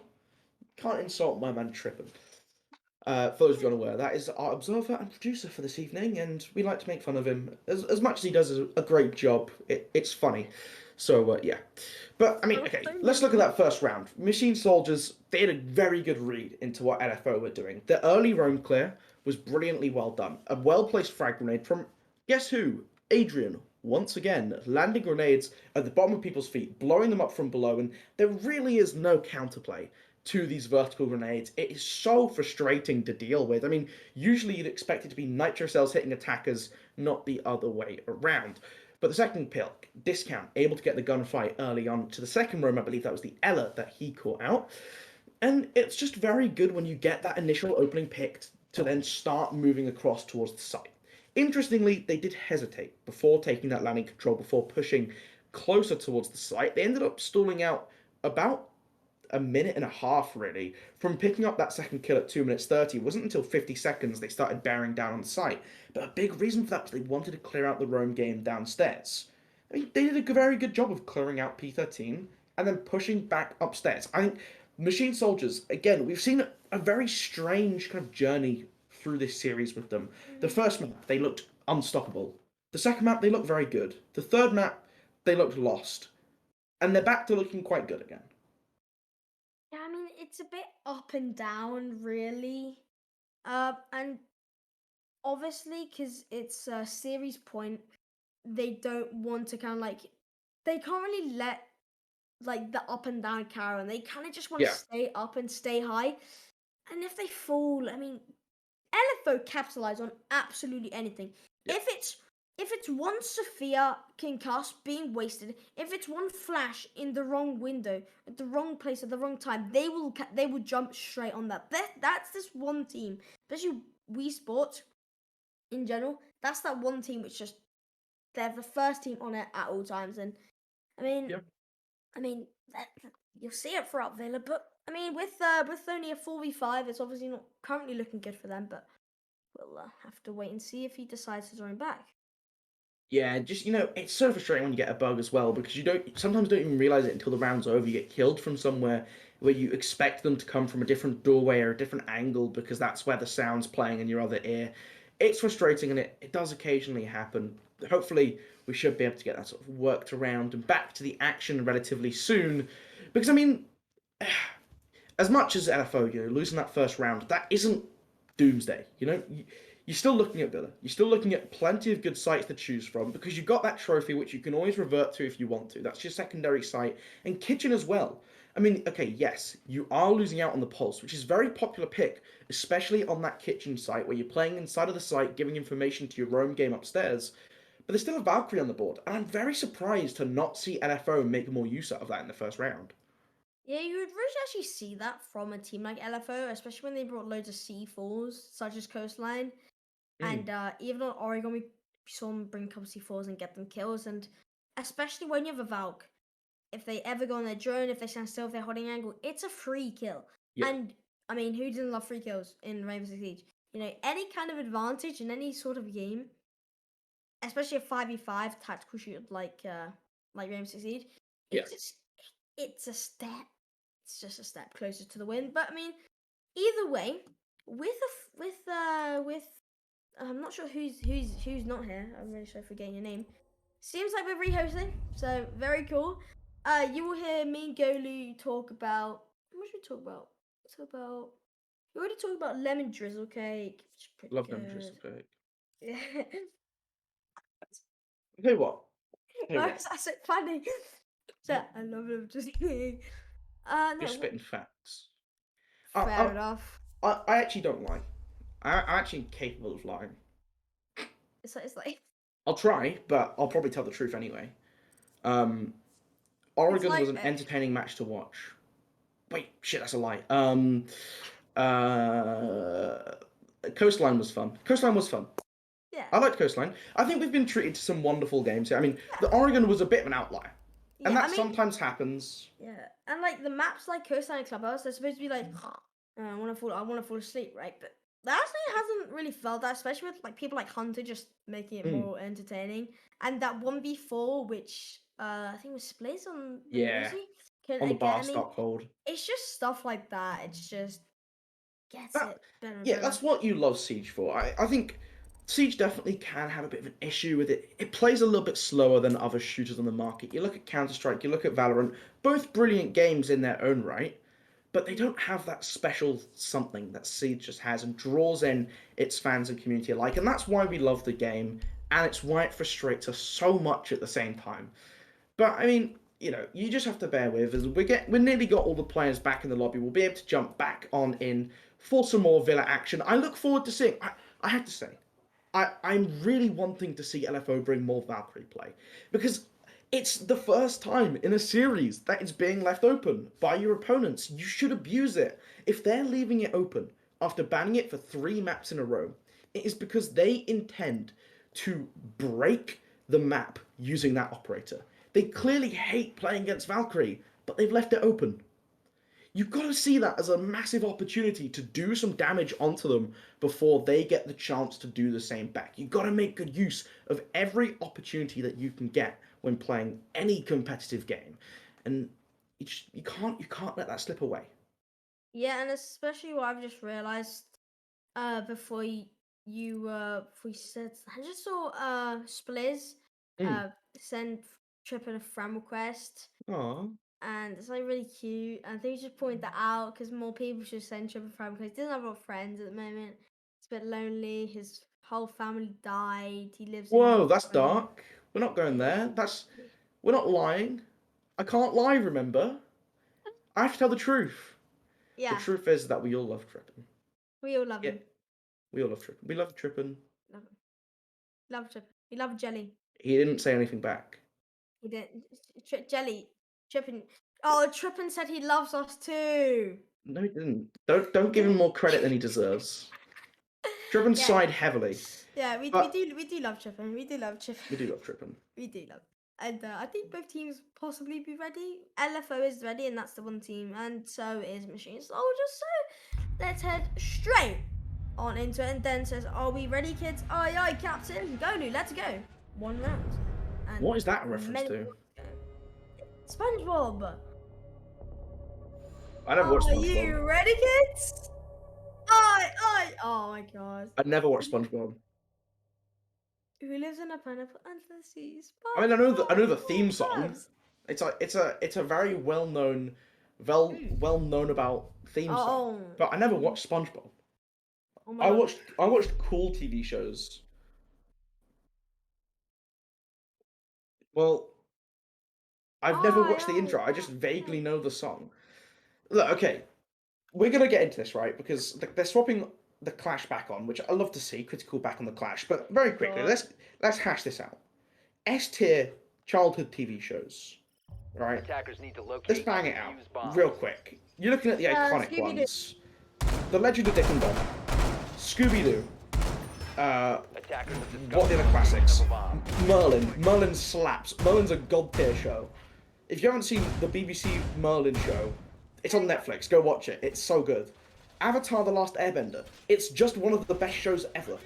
It shouldn't be classified as a children's show. It's just suitable for children. It is amazing. Clone Wars, banging show.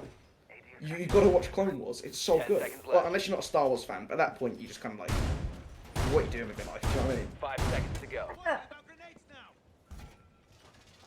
Can you imagine not being a Star Wars Attackers' fan? objective is I to mean, defuse the Star bomb. Wars is kind of like insane. Star Wars is amazing. Looney Tunes. That was iconic. Although Space Jam, okay, Space Jam's Ben 10. hilarious. Oh, Ben 10 was Ben 10 is Yeah. a throwback and a half. Absolute banger. The problem is, I if your like name Star Wars. is Ben, the moment you hit 10, everyone calls, like everyone would just make like the Yeah. Ben 10 joke, and it wasn't funny. And then when you were no longer 10, people would still say it and think it was funny. That's my one complaint. Otherwise, banging show. But Zara, on the Jaeger, able to find the opening pick downstairs on the discount, and that's the change of pace that LFO needed, and a wonderful shot from Hunter. The Clash giving all the information for this Frost to excel inside of Living Library, as they know that there's one more inside of the bathroom, and even if this Frost is on low HP, just having the assistance of the team nearby is always going to help. Clash just continuing to cause problems for the rest of the attack. Creed's rotating over to the mud window, looking to see if he can find anything. But with this Clash is continually putting pressure on them, the air jab coming through, it's going to knock the Clash into the corner, using the back of the shield. Oh, I love the ingenuity from Critical. This is exquisite Clash gameplay right here. Oh, the concussive blast still unable to falter as this Clash holds on tight. As both concussive blasts are gone, as are both explosive blasts. Kreese dumping all the utility, yet finding nothing. Hunter finds one. Kreese finds the refrag onto Hunter, though that's the Frost out of play, but still in the 1 versus 4. This round quickly falling apart for Machine Soldiers. Ooh, what a shot by Zarok. Is that like a pixel? I did. Wait. Am I just blind? Or over. That was a juicy shot. Yeah, and also, Critical just doesn't die, you know. He just Yeah, doesn't he's die. too good. Also, you know, I just saw, Phineas and Ferb, iCarly. iCarly, come, bruh. So you can't, if it was on Disney XD, it wasn't a good show. That's just the rules. Fair enough. That's a valid point. That's my it shouldn't even be a hot take. Do you want to know what's a hot take? Time. Quick hot take. Ketchup Yeah. sucks. That's all needs enough said. No. Yeah, ketchup fair enough. sucks. Ketchup's overrated. Ketchup ruins everything it touches. Wait, But, wait. Just quick talk about TV shows. Yeah, quick thing. Just end it here. You know. You ever watch Cartoon Network? Attackers need to locate and I never had defuse as Cartoon many Network. bombs as they can. Did you know? No. Do you know Adventure Time? I know Adventure Time. I've seen like one episode of Adventure Time. It's okay. Peppa Pig. How have you forgot Peppa Pig? Because it's bad. I mean, it is pretty bad. No one in Peppa Pig is likable. George, his dinosaur. Everyone is terrible. Everyone is a terrible person in that show. If it was like Wait, if it was like a human like live action sitcom, you would hate the whole family. Wait. You know 10 seconds left before insertion. I really hated about Peppa Pig. There was like this really like 5 seconds. chatty cousin, and the cousin would like call Peppa like a loner and like a loser because she listens to like hip hop, where the other one's just like No clue what you're on about emo right now. emo shit.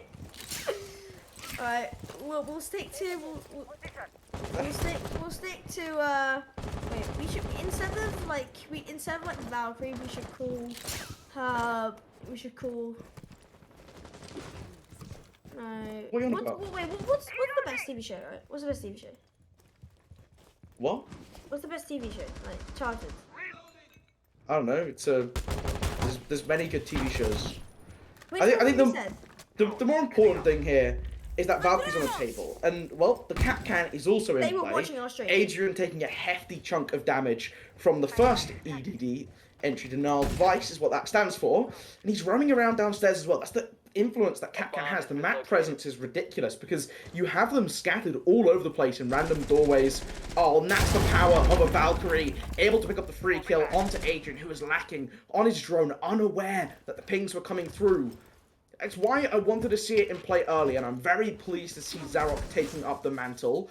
And this makes it a little bit harder now. Adrian, obviously the frag grenades, the gun 6, just the extra health that he can have, as well as a very powerful gun and a very powerful fragger to try and push back the defenders no longer available.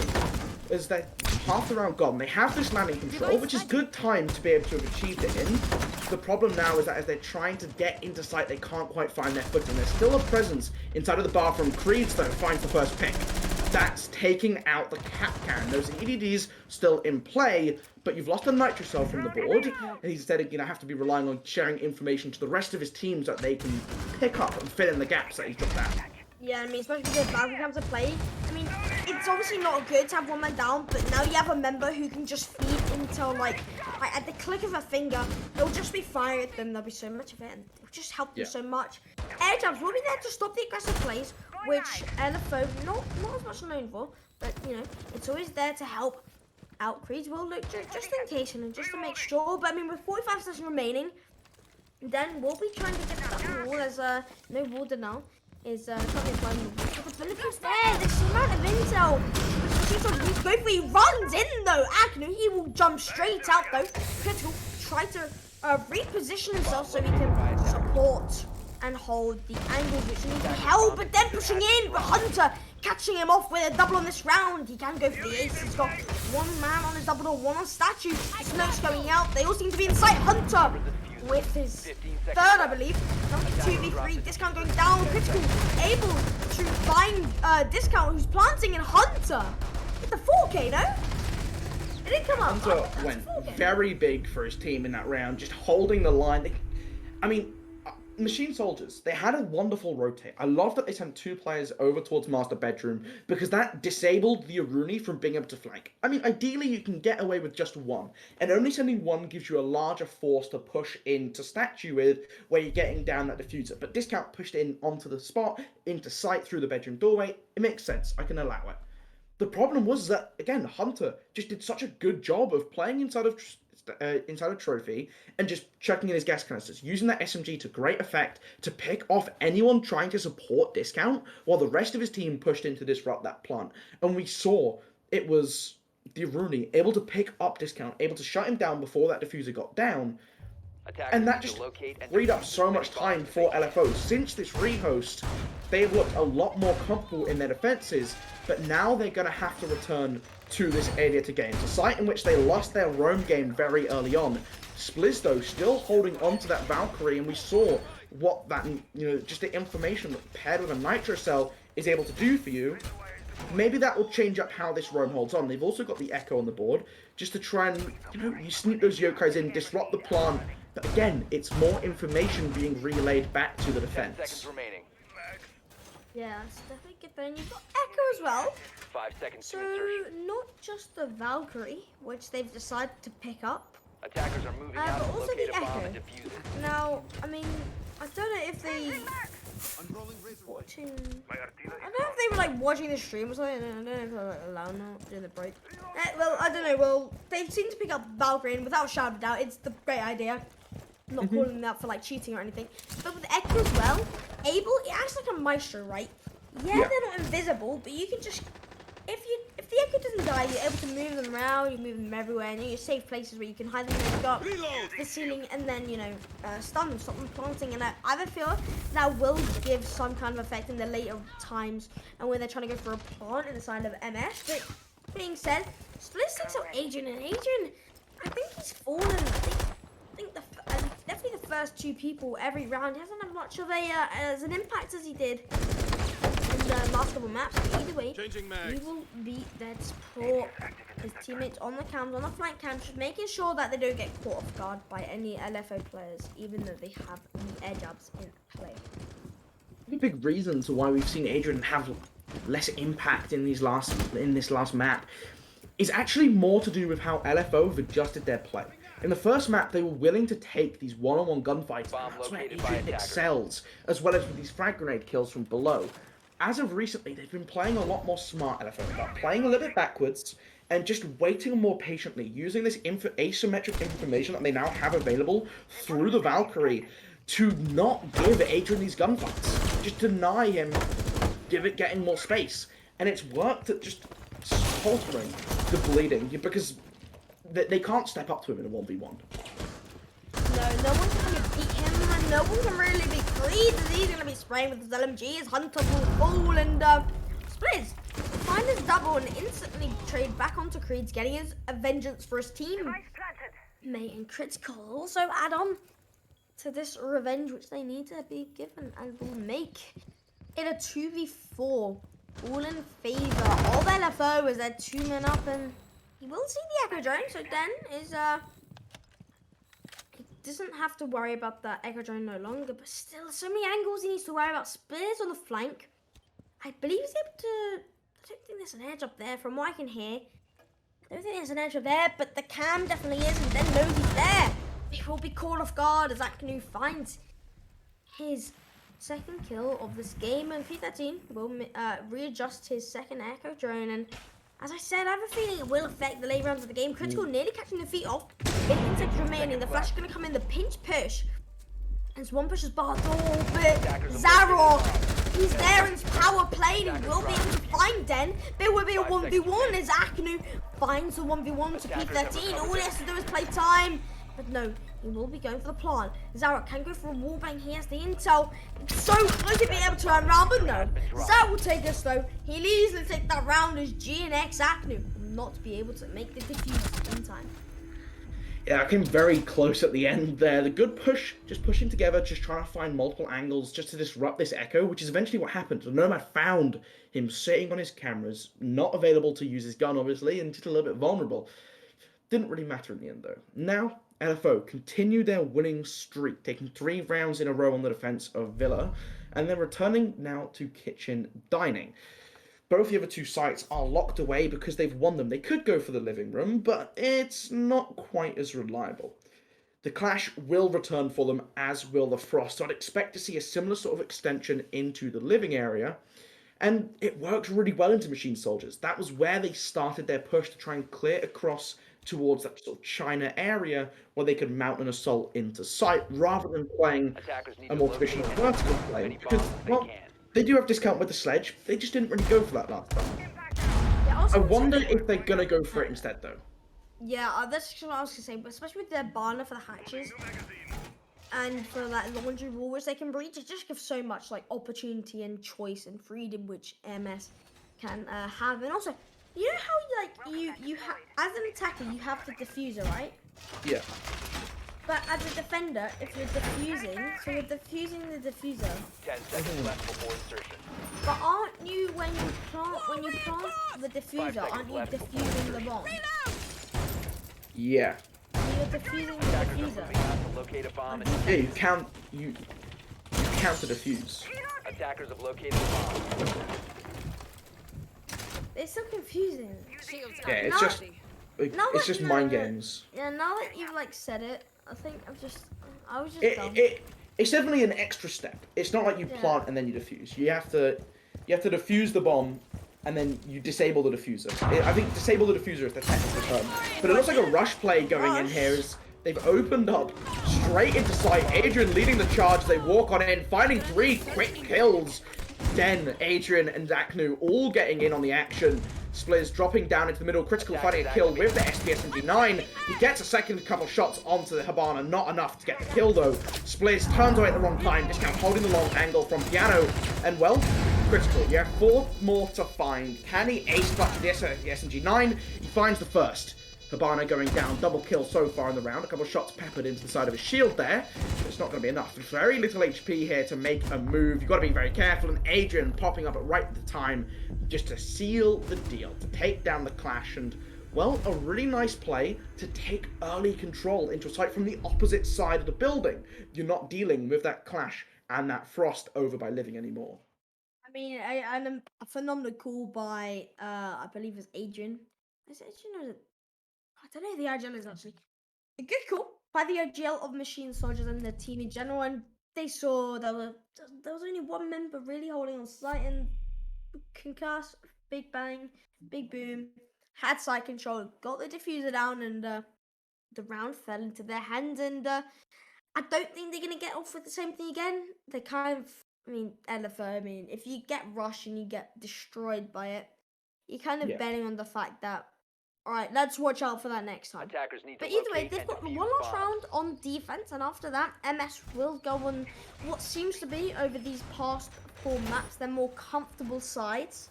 We'll have to see on that. That's what we've seen of them so far.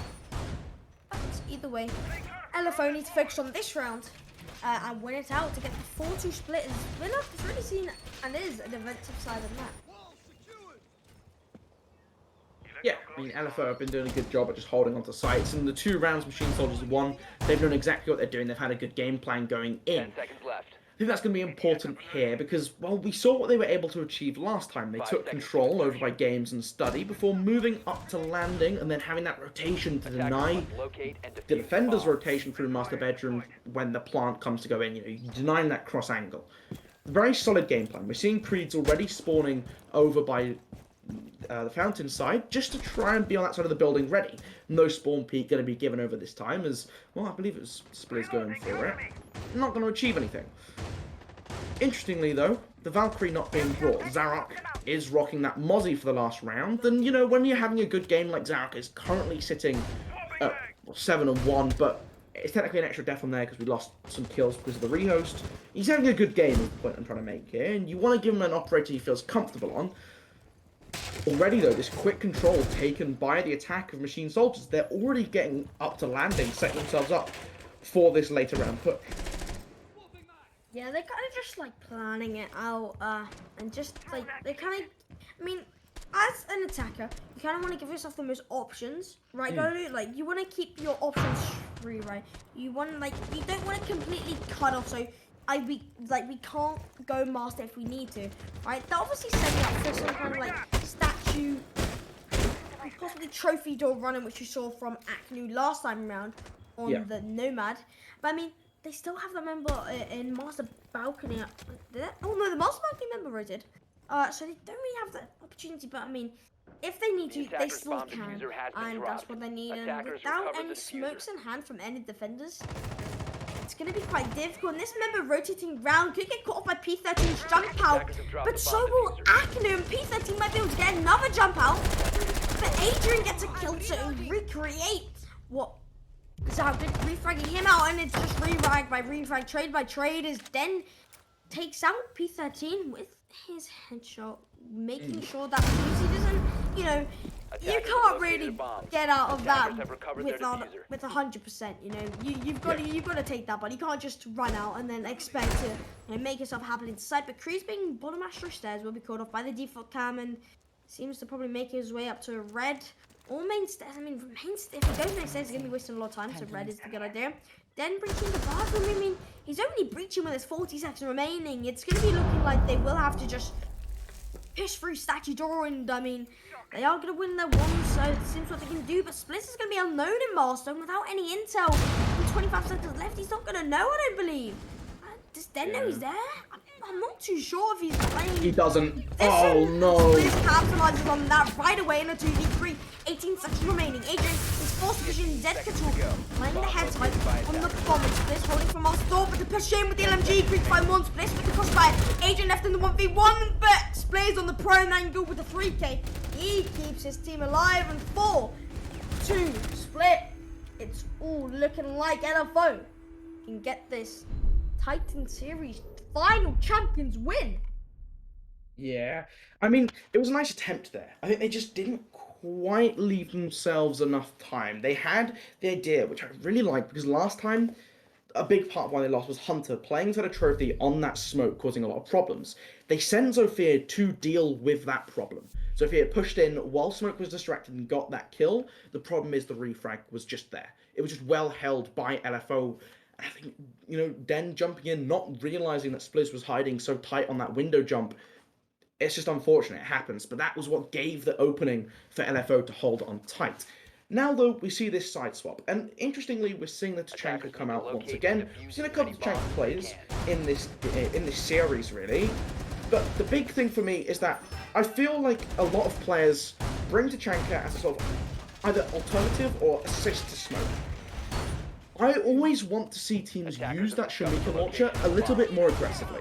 You have 14 of those canisters, and they don't cover as much space as a Toxic Babe, and they don't do as much damage as quickly. I mean, they do a little bit more now, but just use it to stall out time earlier on into rounds, because you can stall 50 seconds in a spot or a doorway. I mean, it's ridiculous amount of utility. I just need to see teams using it a little bit more proactively. Yeah, and it does obviously cover a space, but overall, with the 14 you have, it covers a lot more space than a smoke canister. Yeah. Right, and yeah, that's true. It's got a shield. It's got an LMG. I mean, what's it not have? You know? Very good operator now. Yeah, I mean, it's kind of been overseen most of the time, and everyone just says smoke's the default. We just go smoke, it works, you know. But then Tachanka will just work even better.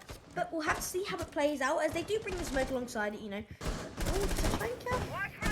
Actually, might be caught off. And Adrian, what a pre-fire by him. That's a shot. That'll definitely be clipped in half. Look at him crouch. He's happy with that one. And I mean, a good start to the defense as the pre-fire one touch takes out Hunter, that big fragger, which we've seen frag way too many times. But you've still got Spliz on the P13 getting called off by Beneath, I believe, by Den in playing the shot. Yeah, it's Den. Does not have a C4 though, Goaty. No. Does not have a C4, and get that effect around, but the bulletproof might as well give them more intel. Discount top red. They're getting caught off, and 1 minute 45 remaining. LFO walking into the crossfires. Yeah, it's so difficult for them to clear this Wamai from position. The Shamika launcher being used very aggressively. You love to see it. Just deny discount. Zarok even of the side now that's got over. Just denying him access into landing. A wonderful shot from Adrian to give him a double kill in this round. And 5 versus 3 now for the defense. Again, Aknu just waiting tight with this, just on the shoulder for discount. He's fallen back, giving up red now as the round's continuing to tick down in time. Just over a minute left for this attack to make their move. This is a very interesting use of them, shooting it through the drone hole to get that reinforcement off. That's very ingenious. I love to see some ingenuity being brought out, and again, just continuing to pepper these Shamikas in inconvenient positions, just make the lives of the attackers that much harder. It looks like there's fire everywhere they tried to go here, Squishy. As well, 50 seconds left. They have to make a move to get this plant down soon. There's just fire absolutely everywhere. Aknu's on fire right now. I mean, he's setting the whole place alight, but still, the 5v3, 2 members down is man down all of it. And then players will get one man closer to the season 3v3, which they hope to achieve. This is coming out from Zark on the A-Pog. Aknu will tank a lot of bullets with Vault being open. By P13 entry, will most likely be an entry, but Spliz find the second. Zarok finding his first. Discount able to get the refrag, but make that a 1v2 as P13 fights Creed, but make it a 1v1 as Spliz is actually downed. All he has to do is go for fire. Discount on the rotate. He knows he's there, but P13 gets the 1-up. And now they're 1 round away from match point. Yeah, I mean, that was a very good assault from LFO. I mean, I think so much credit has to be given to Aknu there. He stalled out so much time with that Tachanka Shamika launcher, and I haven't seen anyone seem so carefree yet so careful with their Shamika, which is a bit of a contradiction there. But he was sending them out whenever he felt like it, but it always felt like it had a purpose at the same time. However, it wasn't quite enough. The time stall was so well, Creed's in tandem with that just to make sure there was no opening. Unfortunately, Critical just knew what he was doing, pushing down long corridor. He had the support he needed just to open up the site. And the 1 versus 1 clutch, P13 isn't going to drop that one. He's going to keep his team in it, and by in it, I mean much closer to victory. Remember, LFO are 2-1 up. in this series, meaning if they win Villa, they win the Titan Series Grand Final. LFO are 2 rounds away from making that happen. Machine Soldiers need to find their footing here. It's only the first defensive round that will drop. It's not the end of the world, is it, Squishy? It really isn't, right? Especially on a defensive map like Villa, where, I mean, it's quite fortunate. He just got the one up on the rotate P13, you know? I mean, you can't lose any hope, and this is where the mentality game comes in. Because the MS like, oh no, we lost the round, we're throwing. That's what they choose, right? LFO, when they lose, they say, we are winning the next round. They didn't say we can be better. They say we're winning. They say to themselves we're gonna win the next round. That's what MS need to do. They need this like mentality boost. I don't know if you can see it. Like they're playing lazily, right? I know you can't really play lazy. It sounds like a metaphor. They're just playing lazy, right? They're not doing as much as they could. But I mean, Adrian, unlucky caught off guard. And there's an entry for Zalrock, and then both are trying to find that refrag. Spliz adds on to Creed. I mean, this is where it's like they lose one man and then they just decide to give more. You've still got players in the side of MS, so hopefully bring it back. Actually, missing the fire. He's just going to be letting Villa alight as he did last round. I mean, 2 minutes left and 2 bodies are already gone. Yeah, and I mean, that's a good start for the attacking. You know, you're starting to whittle away. You've also removed that smoke, which is so important because that is a massive time stalling tool. You still have to deal with the Shamika launcher, and we've seen Aknu use that very proficiently. The shots coming out through the floor, damage traded both ways, and the Chanka took the worst of that engagement. Hunter now looking to try and engage onto this Wamai on the main stairs as well. And they're doing a great job of continuing to whittle down this clock, even at a very disadvantaged man count. The attackers downstairs are able to break this remaining hold, and as I say, break the hold, Aknu is going to find yet another kill downstairs, removing even more utility away as Den finds yet another, flanking down the red stairs, able to catch them in the back, but he's stuck inside a piano. Spliz should pick up this kill. Yes, he does. 2 remaining defenders now as the stun grenades coming out, going to burn away the Wamais. He's finally going to fall back to site. They're going to send in some fire just to slow things down. Red control though, the proximity giving away that presence. They have all surrounds of this site, but Discount finds a wonderful shot. Spliz keeping it up with a triple kill though. 1 versus 2 for Discount here, just to keep his team that much closer to winning. But he has to be careful. I don't think they quite know how tight he is. The flashbang will blind him though, the swing coming through. Spliz a quadra kill on the round to put his team to map point, series point. I mean, wow. I mean, that's just phenomenal. I mean, Spliz absolutely frying out. He's doing what he does best. I mean, he's found so many kills through within Iana and LFO itself throughout loads of maps. Where someone won not just won my, but we saw him on Oregon at the start. He's been absolutely dominating. And those first 2 men to be lost were on MS. Both on MS, and it's just still possible to win. You can't count them out yet, Golu. And but, I mean, with LFO on this roll, they need 4 rounds, Golu. 4 rounds is a lot to ask. Bombs. Yeah, LFO need 1 of these next 4, and that makes their job a little bit easier, but this is not the time to slow down. You want to continue their reign of terror on their attacking side of things as they picked up the first 2 in a row. The response to this from Machine Soldiers is to change up the site. It's going to be bringing out Statue Trophy, and we saw LFO on their defensive side hold this site quite successfully. It was the last round that they played in their defensive half, as well as the 3rd round they played in their defensive half. Whether Machine Soldiers can have the same success with a different lineup, we'll have to wait to see. Discount using this castle to try and shut down some windows, shut down some avenues for assault that, you know, they use themselves when they're attacking, but don't want to have to contend with on their defense. It's interesting though, how we're seeing a lot more pressure being played around Fountain. And that's, well, where a lot of these castles are set up. The shield placed very aggressively on the bed, just to give a little bit more cover from the window on the balcony. We'll have to wait and see how this is dealt with. They do have the sledge available on the attack, just to open up these castles quite quickly. as the windows will get whittled away, the pre-fire into the global shield, you're not going to be quite as successful with that one. I don't think you are, but I mean, you do have Acme behind the shield and can't support this. He's just too aggressive here.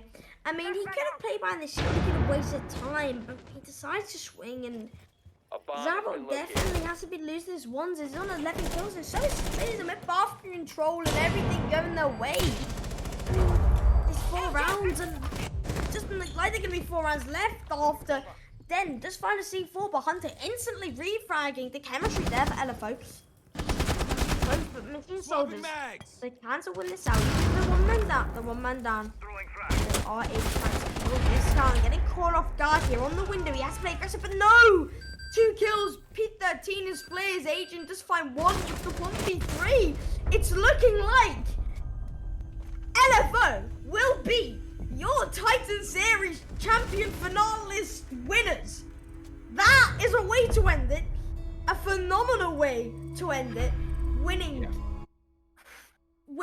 absolutely dominantly throughout Villa. No rounds being wasted there for sure.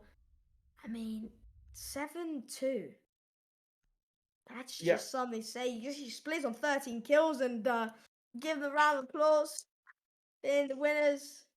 Yeah. A phenomenal series. And I mean, you just look at the scorelines of these maps. I mean, the first one, Oregon, Coastline 7-2. Machine Soldiers absolutely dominated. And we thought, ooh, this could be a sign of more things to come. But after a hard-fought slog on Clubhouse, they worked their way back. They dominated Oregon. They dominated on Villa. And a very deserving champion for Titan Series. You couldn't say much more than that. They just played so well, especially as the series got on. They just looked more and more confident in each other and in their performances. They showed no sign of slowing down Squishy, which is so important in longer best-of-5 series such as this one. Yep, and I mean, we do have an interview coming our way. That'll be KO from LFO, the man himself. Otherwise known as Colin. How have you been, man?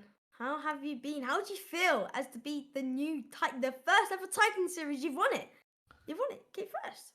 Yeah, I didn't thought it could be different. We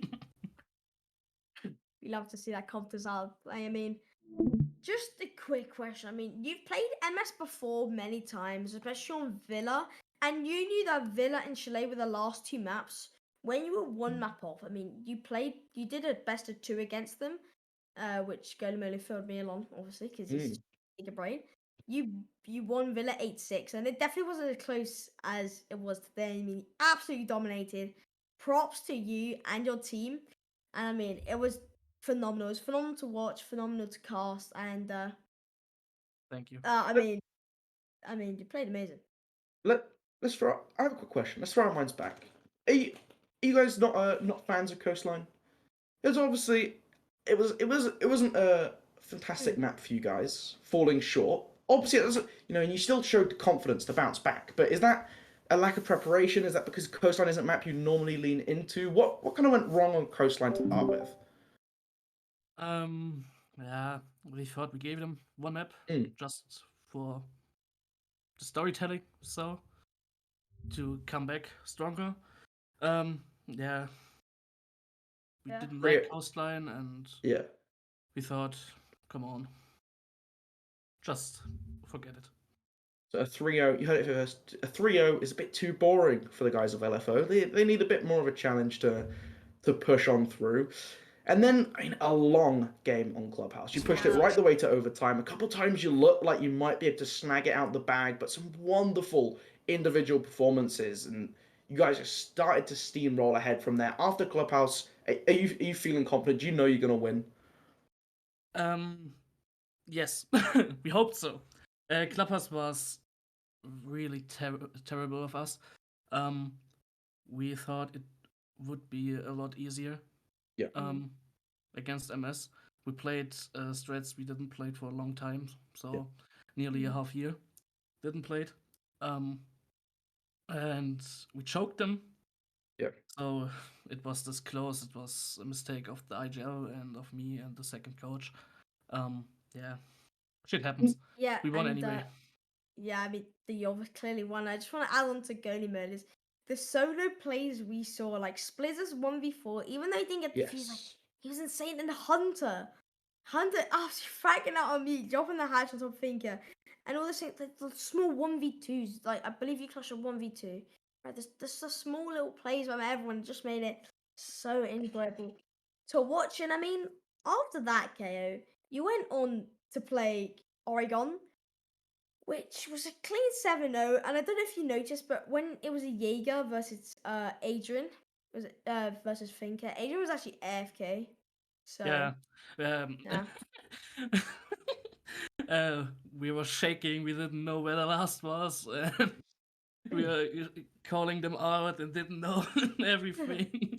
And Yeah. in the stream, I saw he's fucking standing in the spawn. So yeah, it was hilarious. But yeah, 4 against 5 was close enough. Yeah. Were you expecting a bit more from your opponents on Oregon? Did you? Because like this is obviously you feel confident in the win, but you're not expecting it to go that smoothly, were Easy. you? Yeah. We didn't expect that. We thought we broke them in the overtime win, Mm. and we did. Yeah. Obviously. 7-0 on Oregon was insane. We didn't thought it could happen. Yeah. But new strats, new team. Lovely. New team's No- working out for sure. I mean, Yeah. you won the champion series. You won the first ever Titan series. I mean, what are you gonna win next? Like the Six Invitational? Like pretty much the same thing. Yeah. We didn't win the Champions Series. Oh, those machine. Oh, I'm kind of so. Oh, I'm so sorry.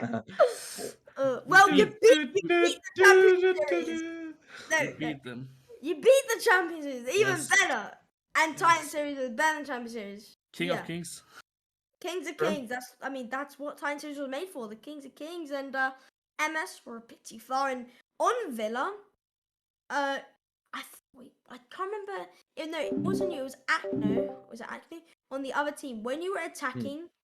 There's a Chanka play you're Games talking the about. Chanka, like, yeah, when he like made everything on fire. I don't know what was going through like the VCs on either sides, but like there was just fire everywhere on Villa, and I don't know if you It was pretty hot, yes.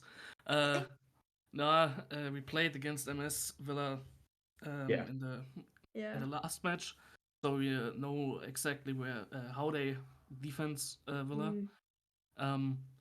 The Tachenka play was new, I think.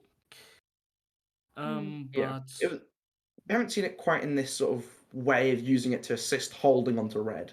yeah, he was wasting a lot of time of us, but in the end, P13 and Spliss was jumping in the ward, and yeah, the rest is Yeah. history. Yeah, the rest is it's all in the back end. Yeah. How long have you been cast? 3 hours and 45 minutes it took for LFO to come on top, being the Kings of Kings. You know, phenomenal. I mean, obviously, I kind of wanted to end on a clubhouse overtime match point, but I mean, we get what we get what we're given, and a win's a win. And I don't think you're going to be complaining as you've just stolen Trippin's money. Congratulations on that. Congratulations. But You will also get bonus congratulations. money from Safe. The trip Obviously. switch. Yeah. Well, congratulations on the win Yeah. today, and I'm sure everyone's thrilled to see the first champion of the Titan series. Is there anything you'd like to say to the fans or just to the enemies? You know, people who aren't fans and you want to leer a little bit instead. The floor is yours to say what you will. Thank you for the great cast. It's such a nice thing to be casted again from Squishy. In the opportunity. Wait. Word is missing. Oh my god, Squishy, I love you! We all of the team think you're a very talented caster. Thank you. Means a lot. Keep going. Golo, you did a great job as well. Too kind. And for the rest, Mac and Soldiers, a short tip. stop fucking trash talking before the match starts. 2 games, 2 losses. Please be quiet. Thank you Well for all said. who's watched. Thank you for my team. I guess this was the last time I competed with the team in Talent League. So thank you for the great time. Thank you for the great tournament. Thank you for the great leagues. It doesn't care. It's the minor or the major. It's a great fun to play or compete against other teams in this league. Trippen, you do a great job.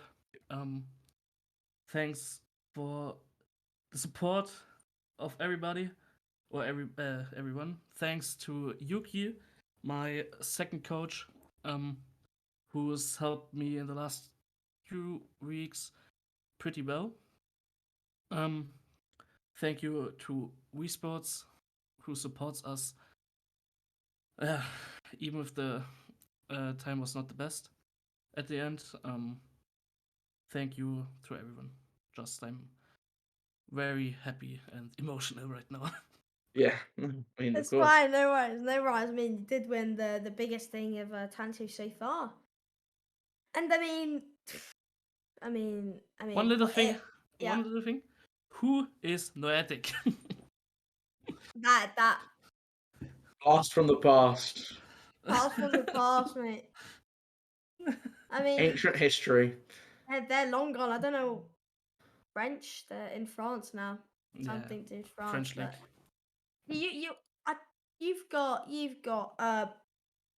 you've got dreams, which don't know if you're like, I don't know if you're like Europe based or obviously Europe based because like English based or don't know. GSA.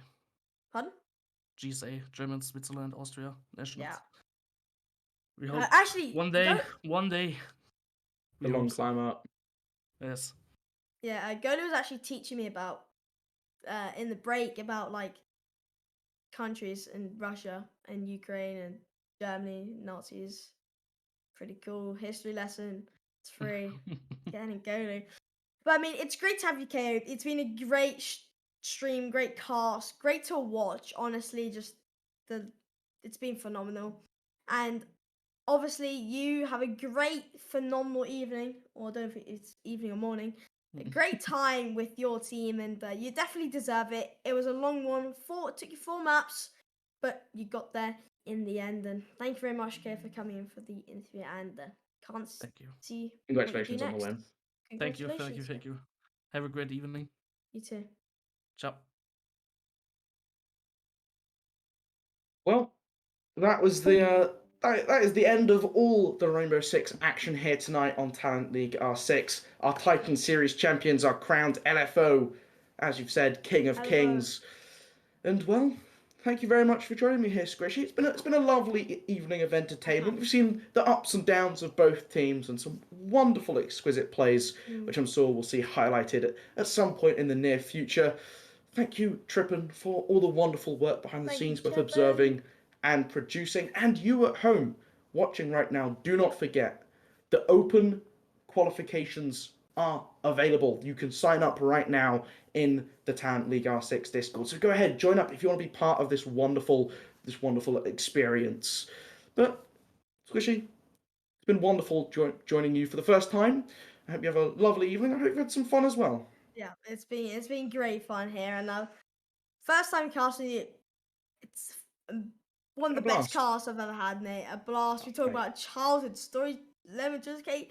We've talked about absolutely everything, and with LFO, I mean, looking for org. Some org pick them up. They should not be looking for org after that one. I mean, you've got Splade, you've got KO.